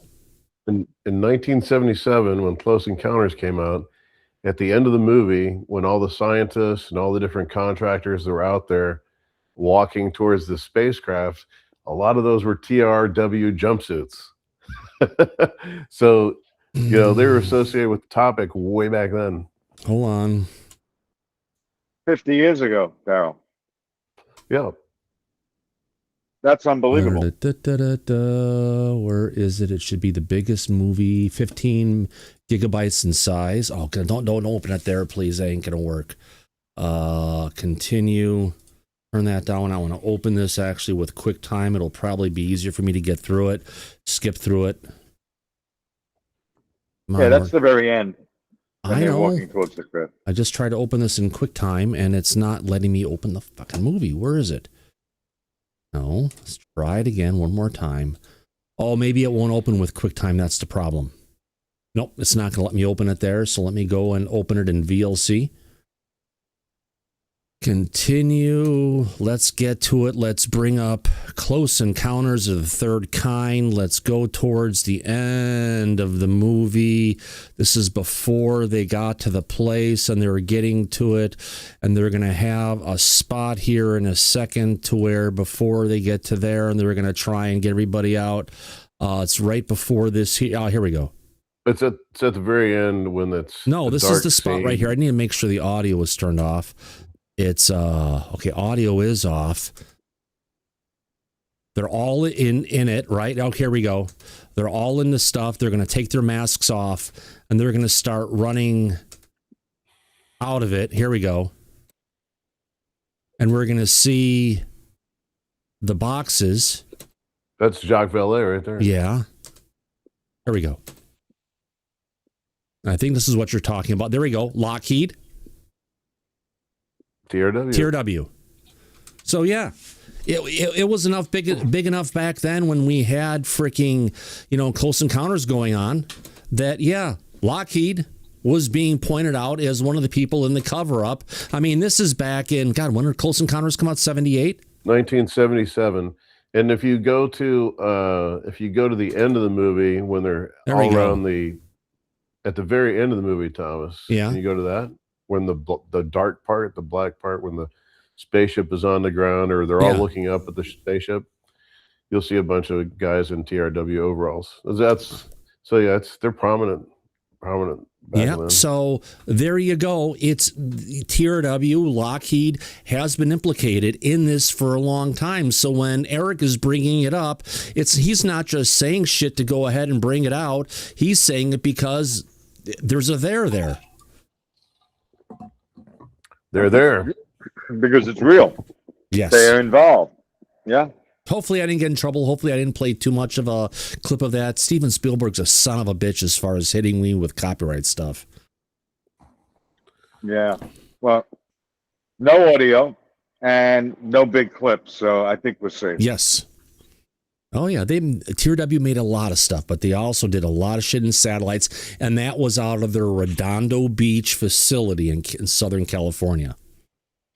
I think there also might have been in that last scene like Texas Instruments, because they were the only ones making. Well, they were probably the most prominent chip manufacturer of the time. Yeah, but a lot of the times, a lot of the chips that they were actually using in their gear at that time was actually Motorola. The Japanese company. No, Motorola used to be American. They were based out of Schaumburg, Illinois, where I grew up. Like I said, the Schaumburg, Illinois company. Yeah. Exactly. All right, here we go. Agency behind our. So a listener. You're only there getting factual information, Peter, and that's all that's being discussed. Yeah, and a professional, whether they work for the government or for a contractor, knows that, especially at that level. And I think that's very important for people to understand, because there's been a lot of misunderstanding publicly that, as I said, you guys are listening to rumors in classified environments and then inflating their significance. And and what you just said was, in the most grossest way possible, propagated by Sean Kirkpatrick in his Volume 1 report to Congress before he left Arrow. Yeah, and whatever happened to Volume 2 of coming from Arrow, of their historical stuff that was supposed to be out, 2 years ago almost? And we've been missing like the yearly reports going back a year and a half, and we still haven't gotten shit from Arrow. And anytime Susan Goff is asked, although we'll get the frickin' leers coming on the channel from her watching us, and nope, she's not part of this podcast, but no, she has nothing to report. But these are congressionally mandated reports that we're supposed to get from the time Sean Kirkpatrick was in and beyond. There we go. And that's probably the most blatant lie, because I met with him and his assistant, Lieutenant Colonel Kelsey Barnett, who's an Army Reserve officer and a counterintelligence special agent, or the counterintelligence officer, I guess you would say. And so I briefed them and answered all their questions on everything I've done in this business ever since NIDS. And that was in a SCIF at TSSCI levels. And that was at the DIA's Missile and Space Intelligence Center at the Redstone Arsenal in Huntsville, Alabama. That's because I was working there for the Aerospace Corporation to support NASA's nuclear thermal propulsion engine development and flight test program during that era, during the recent years. And so I met with them in January of 23, and I know that Kelsey heard every word I said, but I don't think Sean heard every word I said, because he took every word I said as if it was rumors and put together a very antagonistic, very ad hominem or attack-oriented thread or narrative on what we were doing at OSAP that was factually false, and it was just absurd. Well, and we should come back to that later, because in fact, that did influence some people in media and in Congress to think that, certain claims that you and others were bringing to Congress that, as you're demonstrating, were based on investigation. Nick Poe asked a question, a good one, in the chat. Thomas, why hasn't this dude testified yet? It's because of the agreements that he signed and what he can talk about, what he can't talk about. However, his name, along with Lou Elizondo and David Grush, is on the short list of people, and Hal Puthoff, on the short list of people that they want to go ahead and have their NDAs list, and also James Lukatsky, so they can actually go ahead and start talking about some of the deep fucking information that they know. It's an important piece. Now, from someone who has been going against him, this is a really good question about him, because he does want to testify. But then again, he wants to keep on eating his salads and keep his life around and not be freaking McCasland, if you know what I mean, Daryl. Or Mike. Yeah. Yes, that's not a good thing to be McCasland. No, it doesn't. And McCasland was part of AFRL that he's still a part of. Not part of. I think he led it. Yeah, he led it. Yeah, he led it.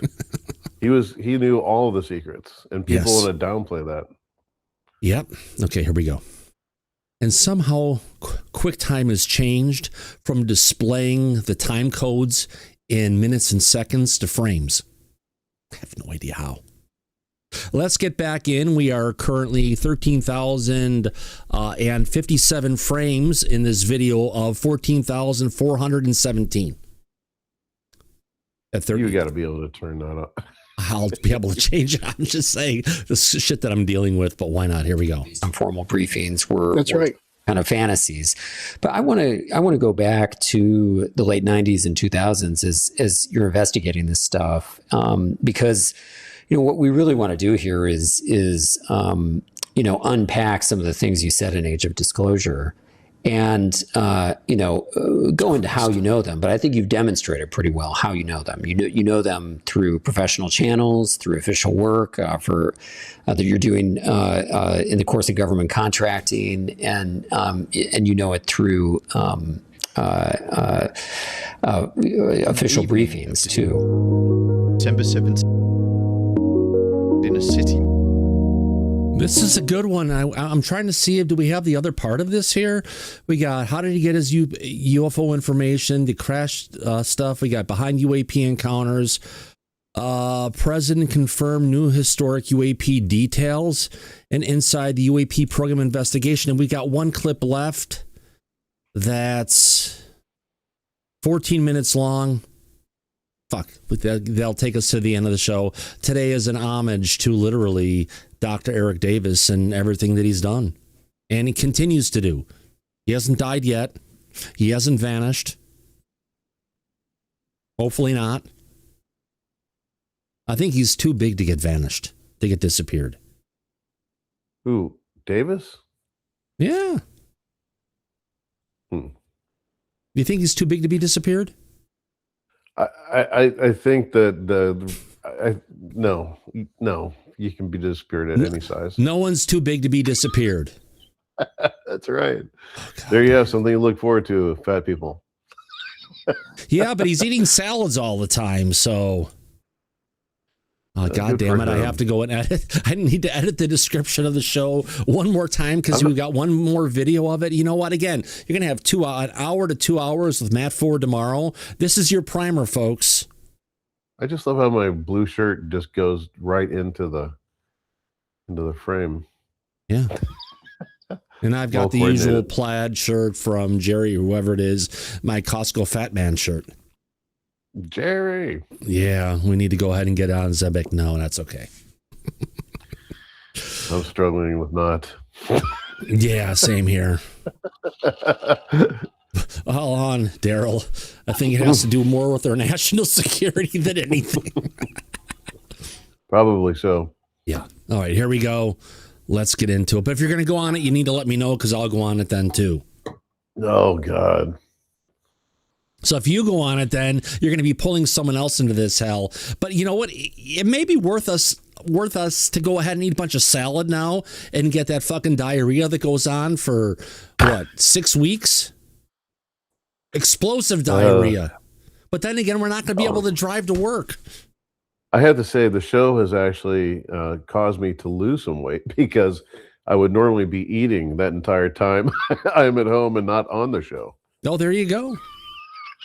I kind of maintain, I'm not saying, but I don't look at the scale because it hates me. Oh, yeah. The last scale got to a certain weight and it said, fuck you, I'm dead. I had to replace They do it. have a max. They do.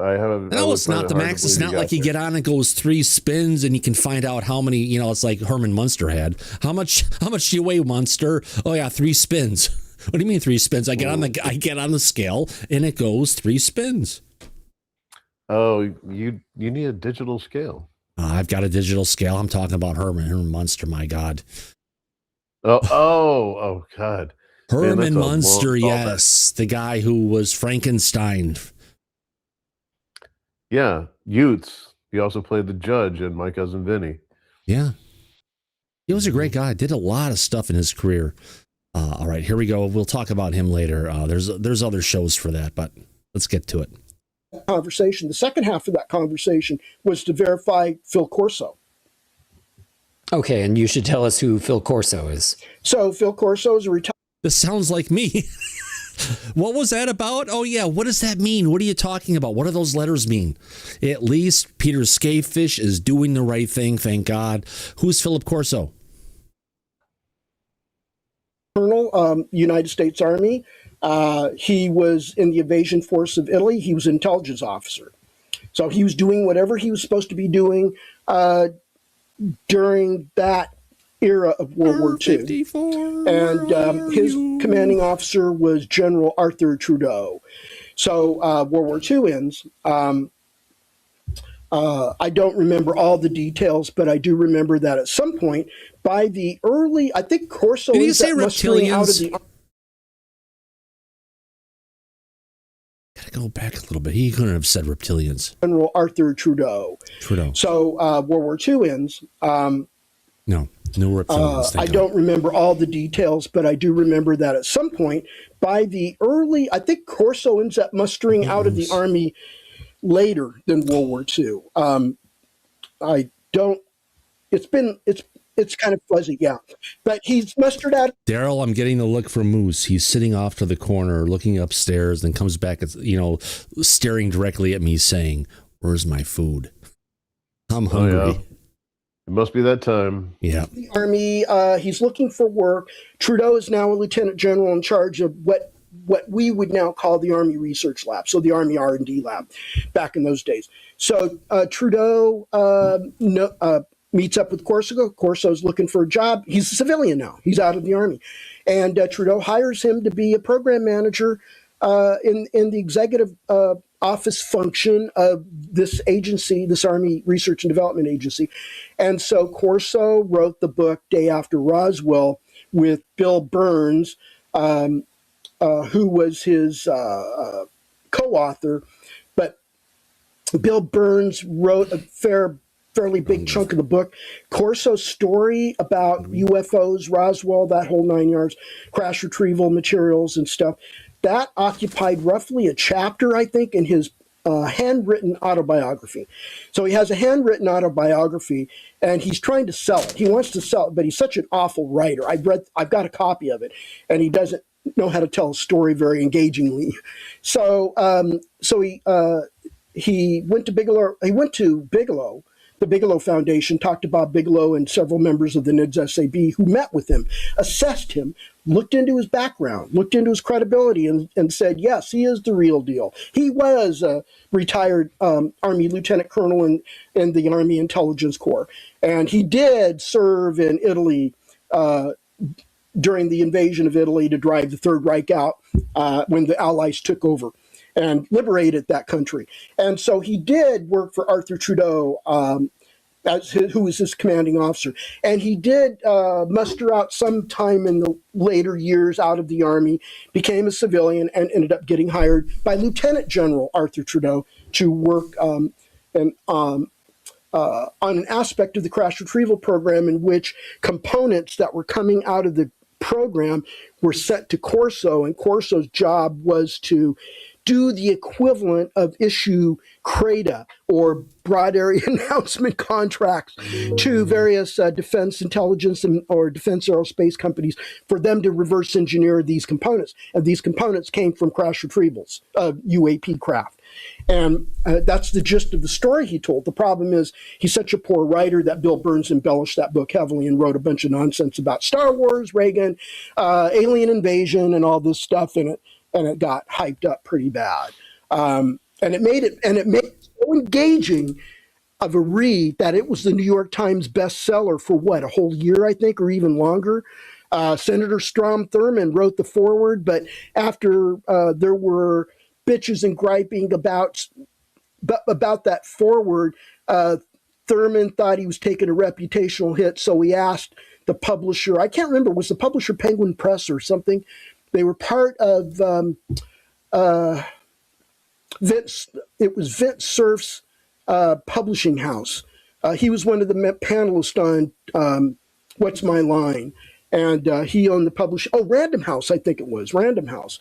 So this was this book, the publisher of The Day After Roswell was a Random House affiliate publisher. I thought it was Penguin. Okay, but let's go. But anyway, let's go back to what Corso did. He was distributing allegedly. He claimed pieces of. No, he didn't allegedly. He did claim. He did make that claim. Yes, I understand. And these are the areas that Burns didn't mess up, but Burns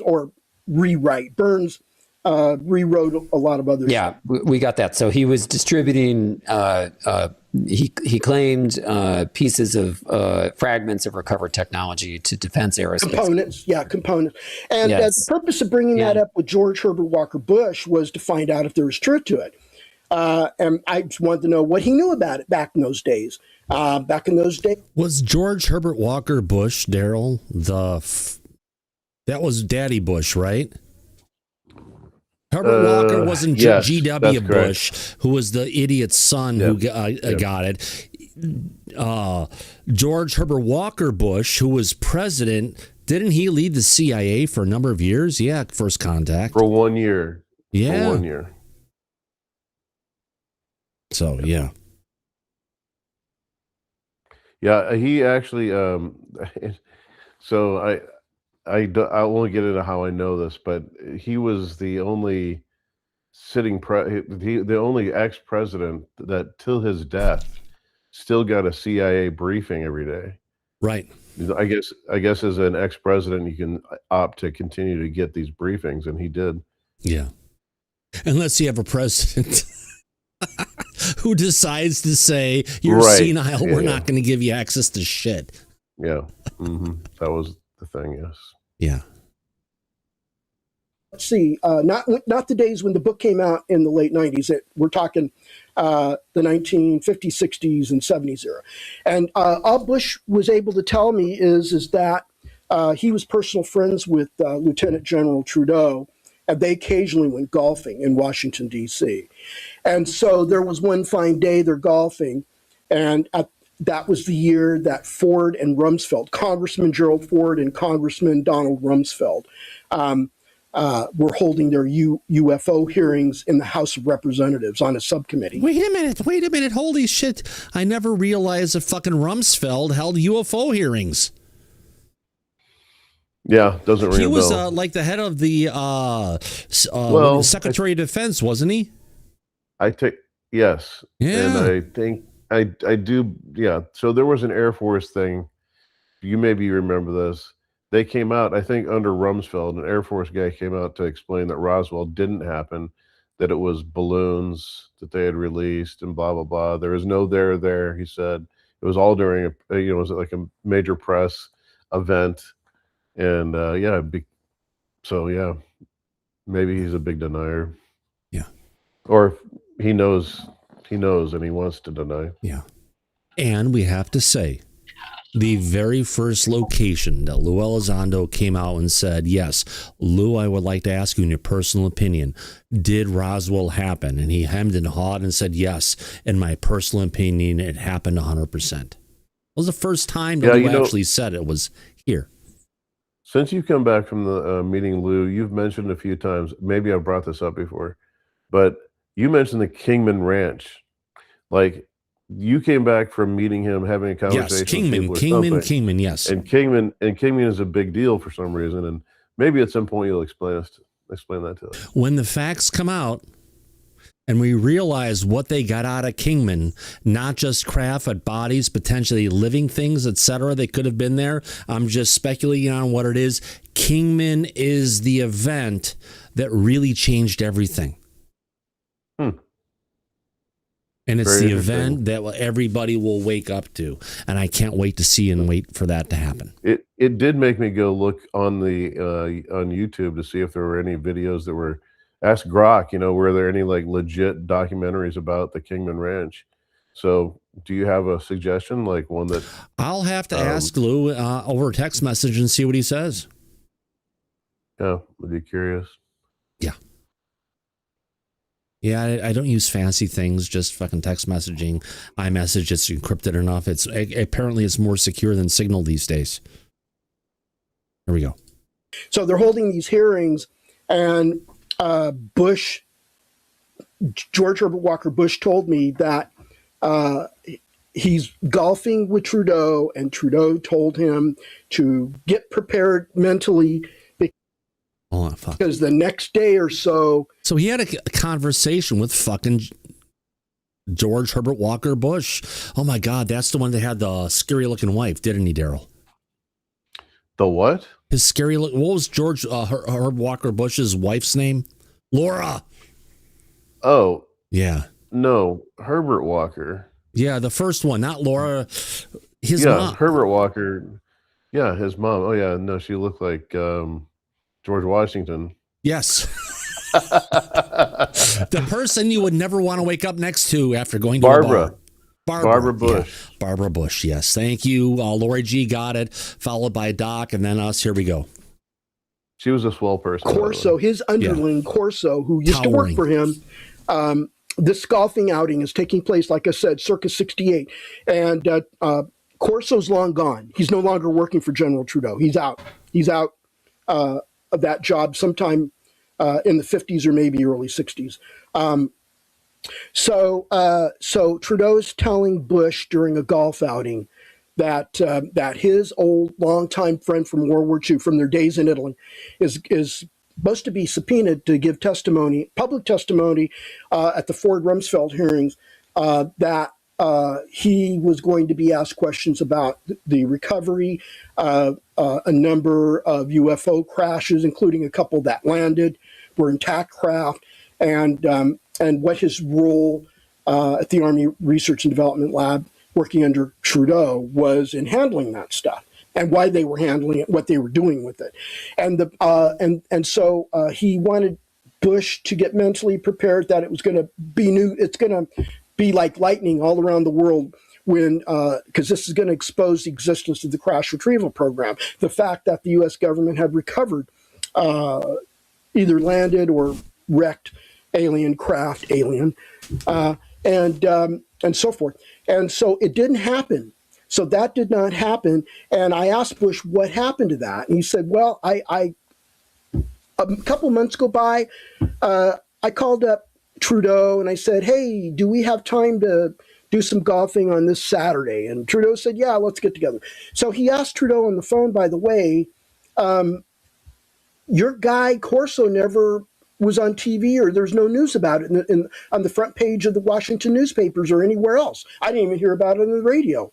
And Trudeau said that's because that got quashed by the White House. The White House got a hold of that information, and they got the White House counsel and the Attorney General to quash the subpoena. Because holy shit, this shows, going for the longest time, Daryl, that the White House has been completely aware of what's been going on. If things are going on with regards to disclosure and people want to come out, the White House goes ahead and pounces. Now, really quick, I thought people have been saying that the White House doesn't know what the fuck's going on. They don't brief the president. But if you've got the White House legal counsel hearing about this and filing stuff to shut someone up who can bring out the truth about this, this means the White House isn't as, innocent as, innocent as they should be. But then again, we're probably dealing with, if you want to call it, Jesus fucking Christ, hold on. Not there. Hold on. I need to go fix this. Got schmucks in the back with the saying things in the chat. I need to turn that off. Get back to that. I'm going to go to the top and turn it off so it doesn't sit on top of it. Sorry, Daryl. All right. So the White House legal team is going and literally shutting down people from saying it. But then again, they may be going ahead and keeping the president out of it not to let him know. But clearly this is a program that's been ongoing for disclosure, and whether they tell the president or not, that's an option, but it's he's verifying what we've been saying. There's an executive branch initiative that's been going on in controlling disclosure, whether or not the president knows or not, but it's a program that goes on from administration to administration, from Democrats to Republicans to the Democrats and all the different people out there to get us there, but it's something that happens on a regular basis. Am I making sense, kind of? I think that's a narrative. Yeah. I don't know that I really believe that, and because nothing's happening, nothing's really happening. Yeah. I think it goes, in my personal opinion, there's the Susan Goffs of the world, that are going to control the disclosures they give to the next from president. the DOD. But here we hear things that are going on, and he got the executive White House counsel coming in and shutting it down. Now, there is the whole thing of, in that case, if you don't go ahead and tell the president, he's not going to lie when he says things about it. But it definitely sounds like this whole thing, Mike, you remember this. We've talked about this many times.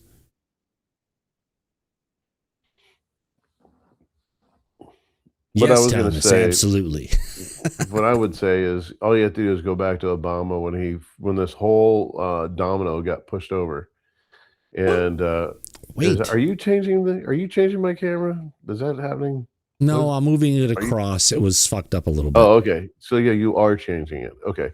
So anyway, Stargazer wants one more poll before the end of the show. Will we get a new tranche next week? Well, I had absolutely nothing important to say there because I can't remember it. All right, so let's do a new poll. No, sorry about that. No, what you're bringing up about what was going on in the executive branch, the stuff people were covering up, not necessarily bringing it out. It's all been involved in the overall cover-up. Going back to Obama, that's what I was saying is when that domino toppled over, which pushed kind of all this to happen, he very cautiously, I like body language, like professional body language people, like people that have been in it for years. All discussing this. That if anybody's seen the behavior panel on YouTube, these 4 guys that are world-renowned body language experts. When somebody puts an object in front of their face during an interview, they're hiding something. And what he was hiding was when he literally said, "Well, it's they either don't exist or it's the biggest government cover-up in history." Yeah. Exactly. The biggest national security cover-up in history. Oh, yeah. You didn't call it in, so there we go. Cheers. And cheers. Tater. No. All right. Let's get into it. Here we go. We're getting close. No, not really, but we're getting there. This was considered one of the most top secret or quote above top secret programs, and they could not allow Corso to give public testimony under oath. But Corso was the guy who came out and said fiber optics came from the non-human intelligence. We also had other stuff we pulled out of the drawer. Microchips and other different advancements we had. There was Velcro or Kevlar, if not both of them.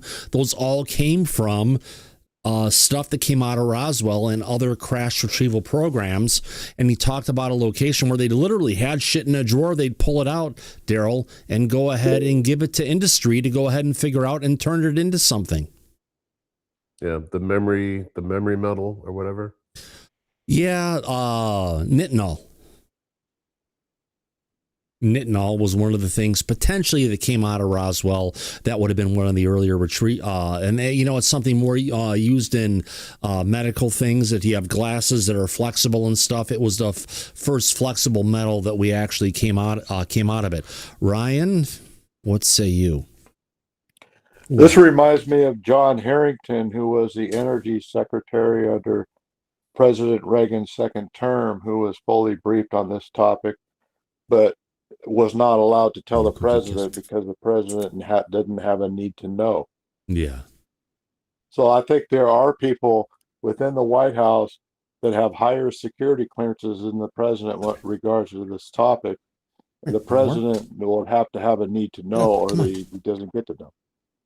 I don't know if Mike agrees with that, but John Harrington, Daryl, you should look into that a little bit. He was the energy secretary. Yeah, we'll talk about that. The Kingman Ranch thing. Yeah, we'll talk about that. All right. Of course. But yeah. Get up here. Say hi to the audience. Good girl. Good girl. Smile. Come on. Get up here. Mocha. There you go. Good girl. Come on. Here's your cookie. Oh, good girl. I think she wants her dinner. My guy is just in dreamland right now. Oh, yeah. But think about that, though. The president there's people there that know underneath him that know more about this than him. I mean, the president doesn't have a need to know it. It's sort of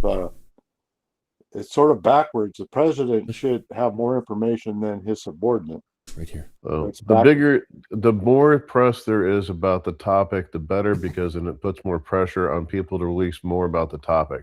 So that's what you have to keep hoping for, that it stays mainstream. Oh, good girl, yeah. Sorry, got to bring the big dog out. The big dogs have to come out sometimes. The big dog. Here we go. He also said that Ford and Rumsfeld did not make available a classified venue at which Corso could give a classified briefing, but he would have to be given permission from the Department of the Defense to do so, and that did not happen. So that's what generally happened. That's what Bush told me is what Trudeau had. Firefly, 5 million Americans have been abducted by aliens. Oh, fuck no. Ever since we started abortion in the United States, look at it historically, look at the time frames, look at the amount of accounts of people who have reported abductions. There was a complete decline. Remember, they wanted our DNA. The best way to get it is, well, legalize the medical procedure and make it happen. Not saying that it's a alien kind of a thing, but it kind of aligns with the aliens wanting to go ahead and actually get our DNA, and now they can get the DNA they want, and they don't have to do the work themselves. Here we go. Yes, Mocha likes to sing. Here we go. And Trudeau said that the White House General Counsel and the Attorney General of the United States quashed it by exerting executive privilege over Corso's testimony, and that it was classified and that they didn't have a need to know it, and it wasn't a part of any kind of a criminal investigation, or it wasn't even a part of any official government oversight role. This was just the subject of UFOs generally that Ford and Rumsfeld were investigating by talking to experts and witnesses. That was it. So this having Corso went beyond the scope of that, and they quashed the subpoena, and thus Corso never gave testimony. And this was not written about by Corso. It wasn't written about in any other venue. Corso never talked about it in any interviews he gave, but this was Trudeau telling Bush this. So, Eric, I'm just letting you go and not interrupting, because this is crucial testimony for people to hear. Yeah, it's great when you're doing an interview and the people keep on talking and talking and talking, and they go on, and it's just absolutely wonderful material, right, Daryl? Oh my God! Yes, I know you want more cookies, Mocha. I don't know how he. Yeah, I would be going crazy. But if you listen to Skafish Talks, when he actually gets up there and he's the central person talking about it, the guy's a fucking genius. He's really smart. No wonder why he's one of the leaders of the Soul Foundation. He blows. Well, no, he is so much better than Jordan Flowers. Okay. Yeah. Unbelievable. I mentioned this to Merrick von Rennenkamp, who's also part of the Soul Foundation, saying we need to get more of just Peter talking and just Peter, because the guy is a genius. He really knows You're this saying stuff. You need more Peter. Yes, absolutely, 100%. Not as much as what we saw on camera between Jordan and Lester. There could be something there, folks. Let's create a little rumor on that one. Of course, tonguing his ear in the conference. Come on. But I mean, look, you're saying that you heard this directly out of the mouth of a former U.S. president. Yes. What did he have to say about this? Because he would have been quite shocked in the '60s to find out that was real. Yeah.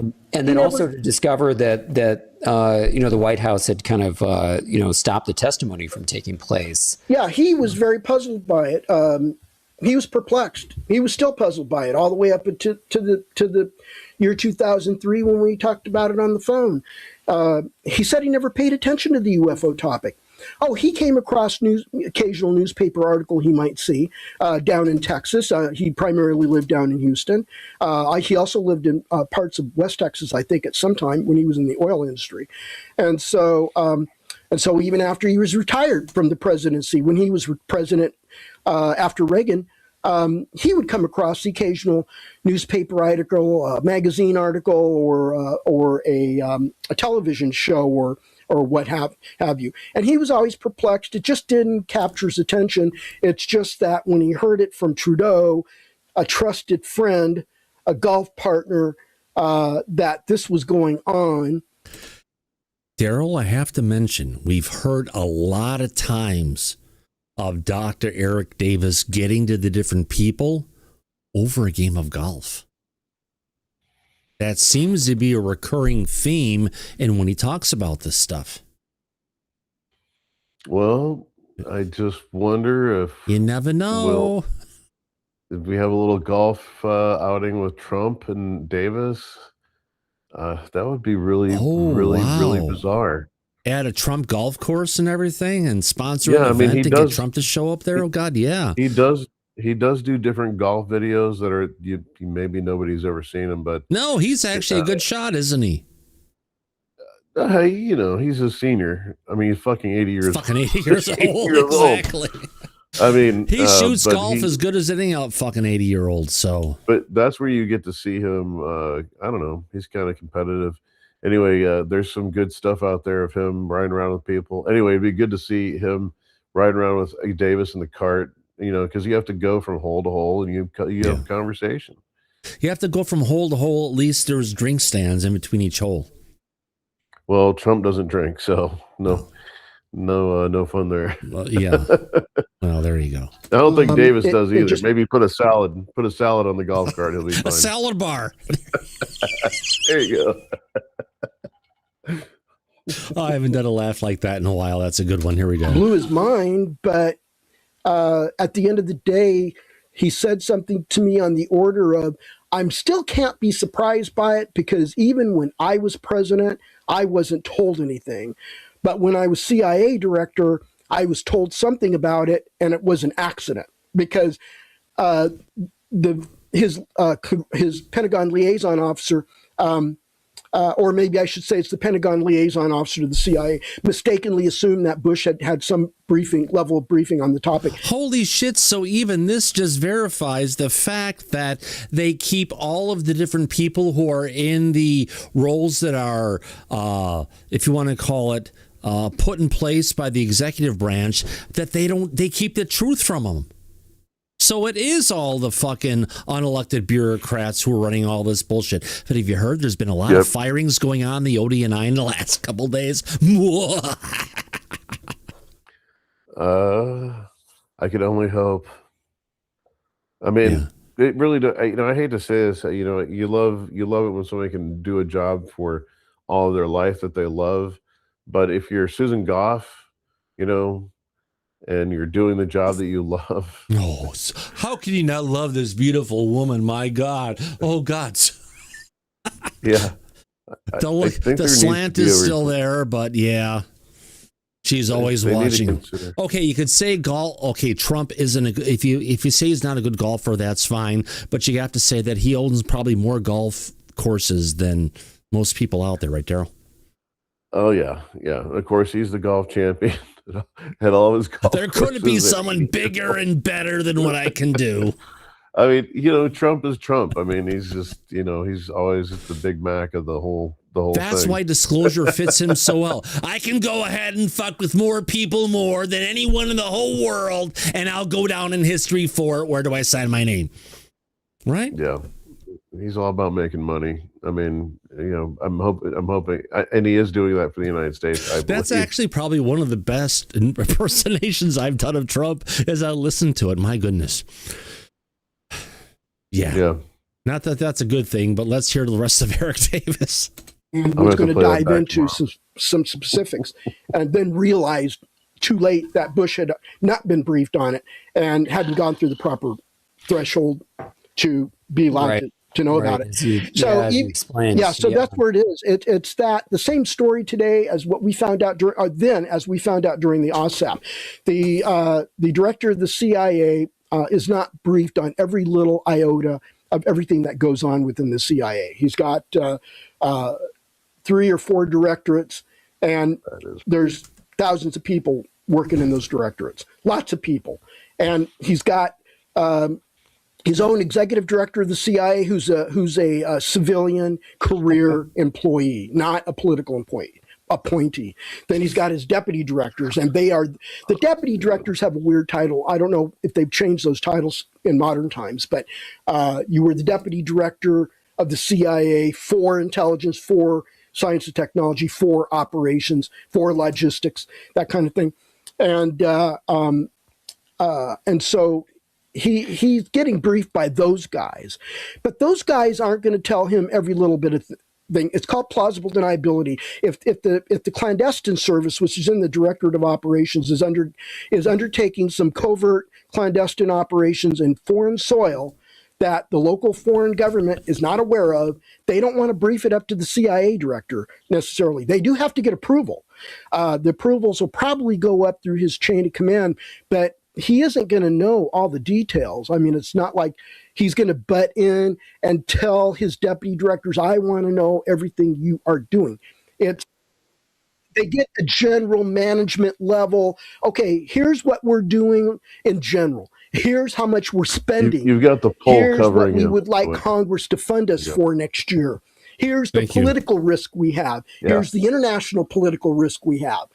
That kind of thing. That's the level the CIA director operates at. And sure, the CIA director can get briefed on specifics, but that only is, again, like what Bush was told by his. We got the point on there's that. a threshold that has to be reached, beyond which they then begin to tell the director specific information. Yeah, and they ended at that point. But you know what? Very passionate conversation coming from Dr. Eric Davis. I love it. Yeah, the next interview he does with Eric Davis, he needs to do that thing with the pillow, where you give the pillow to somebody, then you can only talk for the time that they have the pillow. Like the talking stick, you mean? Yeah. But they're in different places. It's like trying to interview people. Trust me, I've interviewed people before, like Alan and others, and they, or Stephen Bassett or Courtney Brown. Mike, remember that one? If you're around, holy cow, they will. Just I am. I just got back. I just had a big blackout, so I lost power, I lost internet, and now they turned the power back on. So I've been watching that. So we've had people on the show before where you can't get a word in edgewise. Yes, we have. They wouldn't shut the fuck up. Alan Levine. God. Alan Levine. No, the last one we had with Alan was actually really good, but I'm talking more of Courtney Brown. Or Stephen Bassett. We've had him around a couple times. You have to shout them down to try to break in. They will not let you talk. No, but sometimes, Mike, don't mention who, but sometimes, yes, there's solar flares, but not with a guest. Oh. Sometimes their microphones magically get turned off. Yes, that's been known to happen, Thomas. What's Lou's lawyer's name? The newer Danny Sheehan? Lawyer? No. Ivan Hanel? Yes. Oh my God! The last time he was on, he says he's a Republican, but all he could do was just fucking attack Trump and everything anti-Trump, this and everything else. Praise everything that's going on with Ukraine. Trump is a disease, and it was horrible. And I actually, as soon as that episode finished, I fucking turned it off. I'm not going to leave that up there on the channel because it's not the conversation we agreed to have. Well, he's a fountain of words as well. Well, once you get Eric Davis going, he gets all excited and he gets all. Some people were saying, "Oh my God, he talks too fast," but it's his personality. He eats a lot of salad, he eats a lot of green stuff, and he just gets up and just freaking races right for the goal. I've never seen Energizer Bunny. I've never seen an interview where he's been any different. No. Doesn't matter if he's eating salad or not. He'll just be shoving it in between his answers. Talk. That's good. It just shows where we're at. But also, disclosure, we're back to reality. Friday, July 3rd. We should have gotten a drop today. I should have woken up. I should have gotten a fucking call from Mike at fucking 6 or 7 o'clock my time saying, "Hey, Thomas, Tommy, we got something." Right, but it never happened because we didn't get the drop. So there you go. I was waiting. And we didn't get any warning or any insight that the pigeon was not going to drop. hypersonic booms of the pigeon. But either way, we didn't get the shit we expected. No, not at all. Not one bit. Nothing. So jerked around again. Yeah.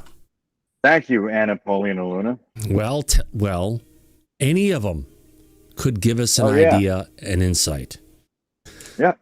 And on that note, wow, what an interesting show. We got through over 2 hours tonight, friends. Happy Friday night disclosure. Hopefully it's a good one. Yeah, our back chat is just kicking up. So if you haven't considered joining the viewer call-in, it's a great place to go ahead and hang out and be part of the channel where you don't have to pay extra money to be part of a community, because you know what? Just hanging out is the only prerequisite we have, right, Mike? That's right. 100%, and we'll even give you a double your money back guarantee. Yeah, and hey, really quick, we have 303 current watchers and only 168 fucking likes. Do me a favor, folks. If you've been hanging out this long, at least take the time to give us a thumbs up. We'd appreciate it. I personally appreciate it. We put a lot into this. We put a lot of time into this. There's a lot of other things I could do, like fucking yard work for the association that I happily avoid. However, it's something that's all part of it. I want to thank everybody for coming out to this episode of Disclosure tonight. Mike, thank you for being here. My pleasure. It was another fun episode. Yeah. And, tomorrow we're going to be celebrating the 250th anniversary of our country. Yeah. That'll be good. On that note, we just had some big explosions going off in the distance, and we did get a super chat tonight. Thank you very much for Area 51 Unvetted. Yes, we're a fan-funded program. I appreciate it, and thank you for saying we're the number one show. We try to do our best. Is that Michael from the back? Kind of looks like him, but we'll figure that out on that. I want to thank everybody for coming out. We had Daryl. Thank you for being around, and thanks for the conversation, my friend. Thanks as always, Thomas. Yes, and everyone else in the back, thank you very much. And as we usually say at the end of every episode of Disclosure tonight, eyes open, no fear. Be safe, everybody. But, is this it? There we go. Go back to Party City where you belong. Absolutely. We'll catch you in the flip side. Good night and see you at GameStop. Party City. Take care, everybody. Bye-bye.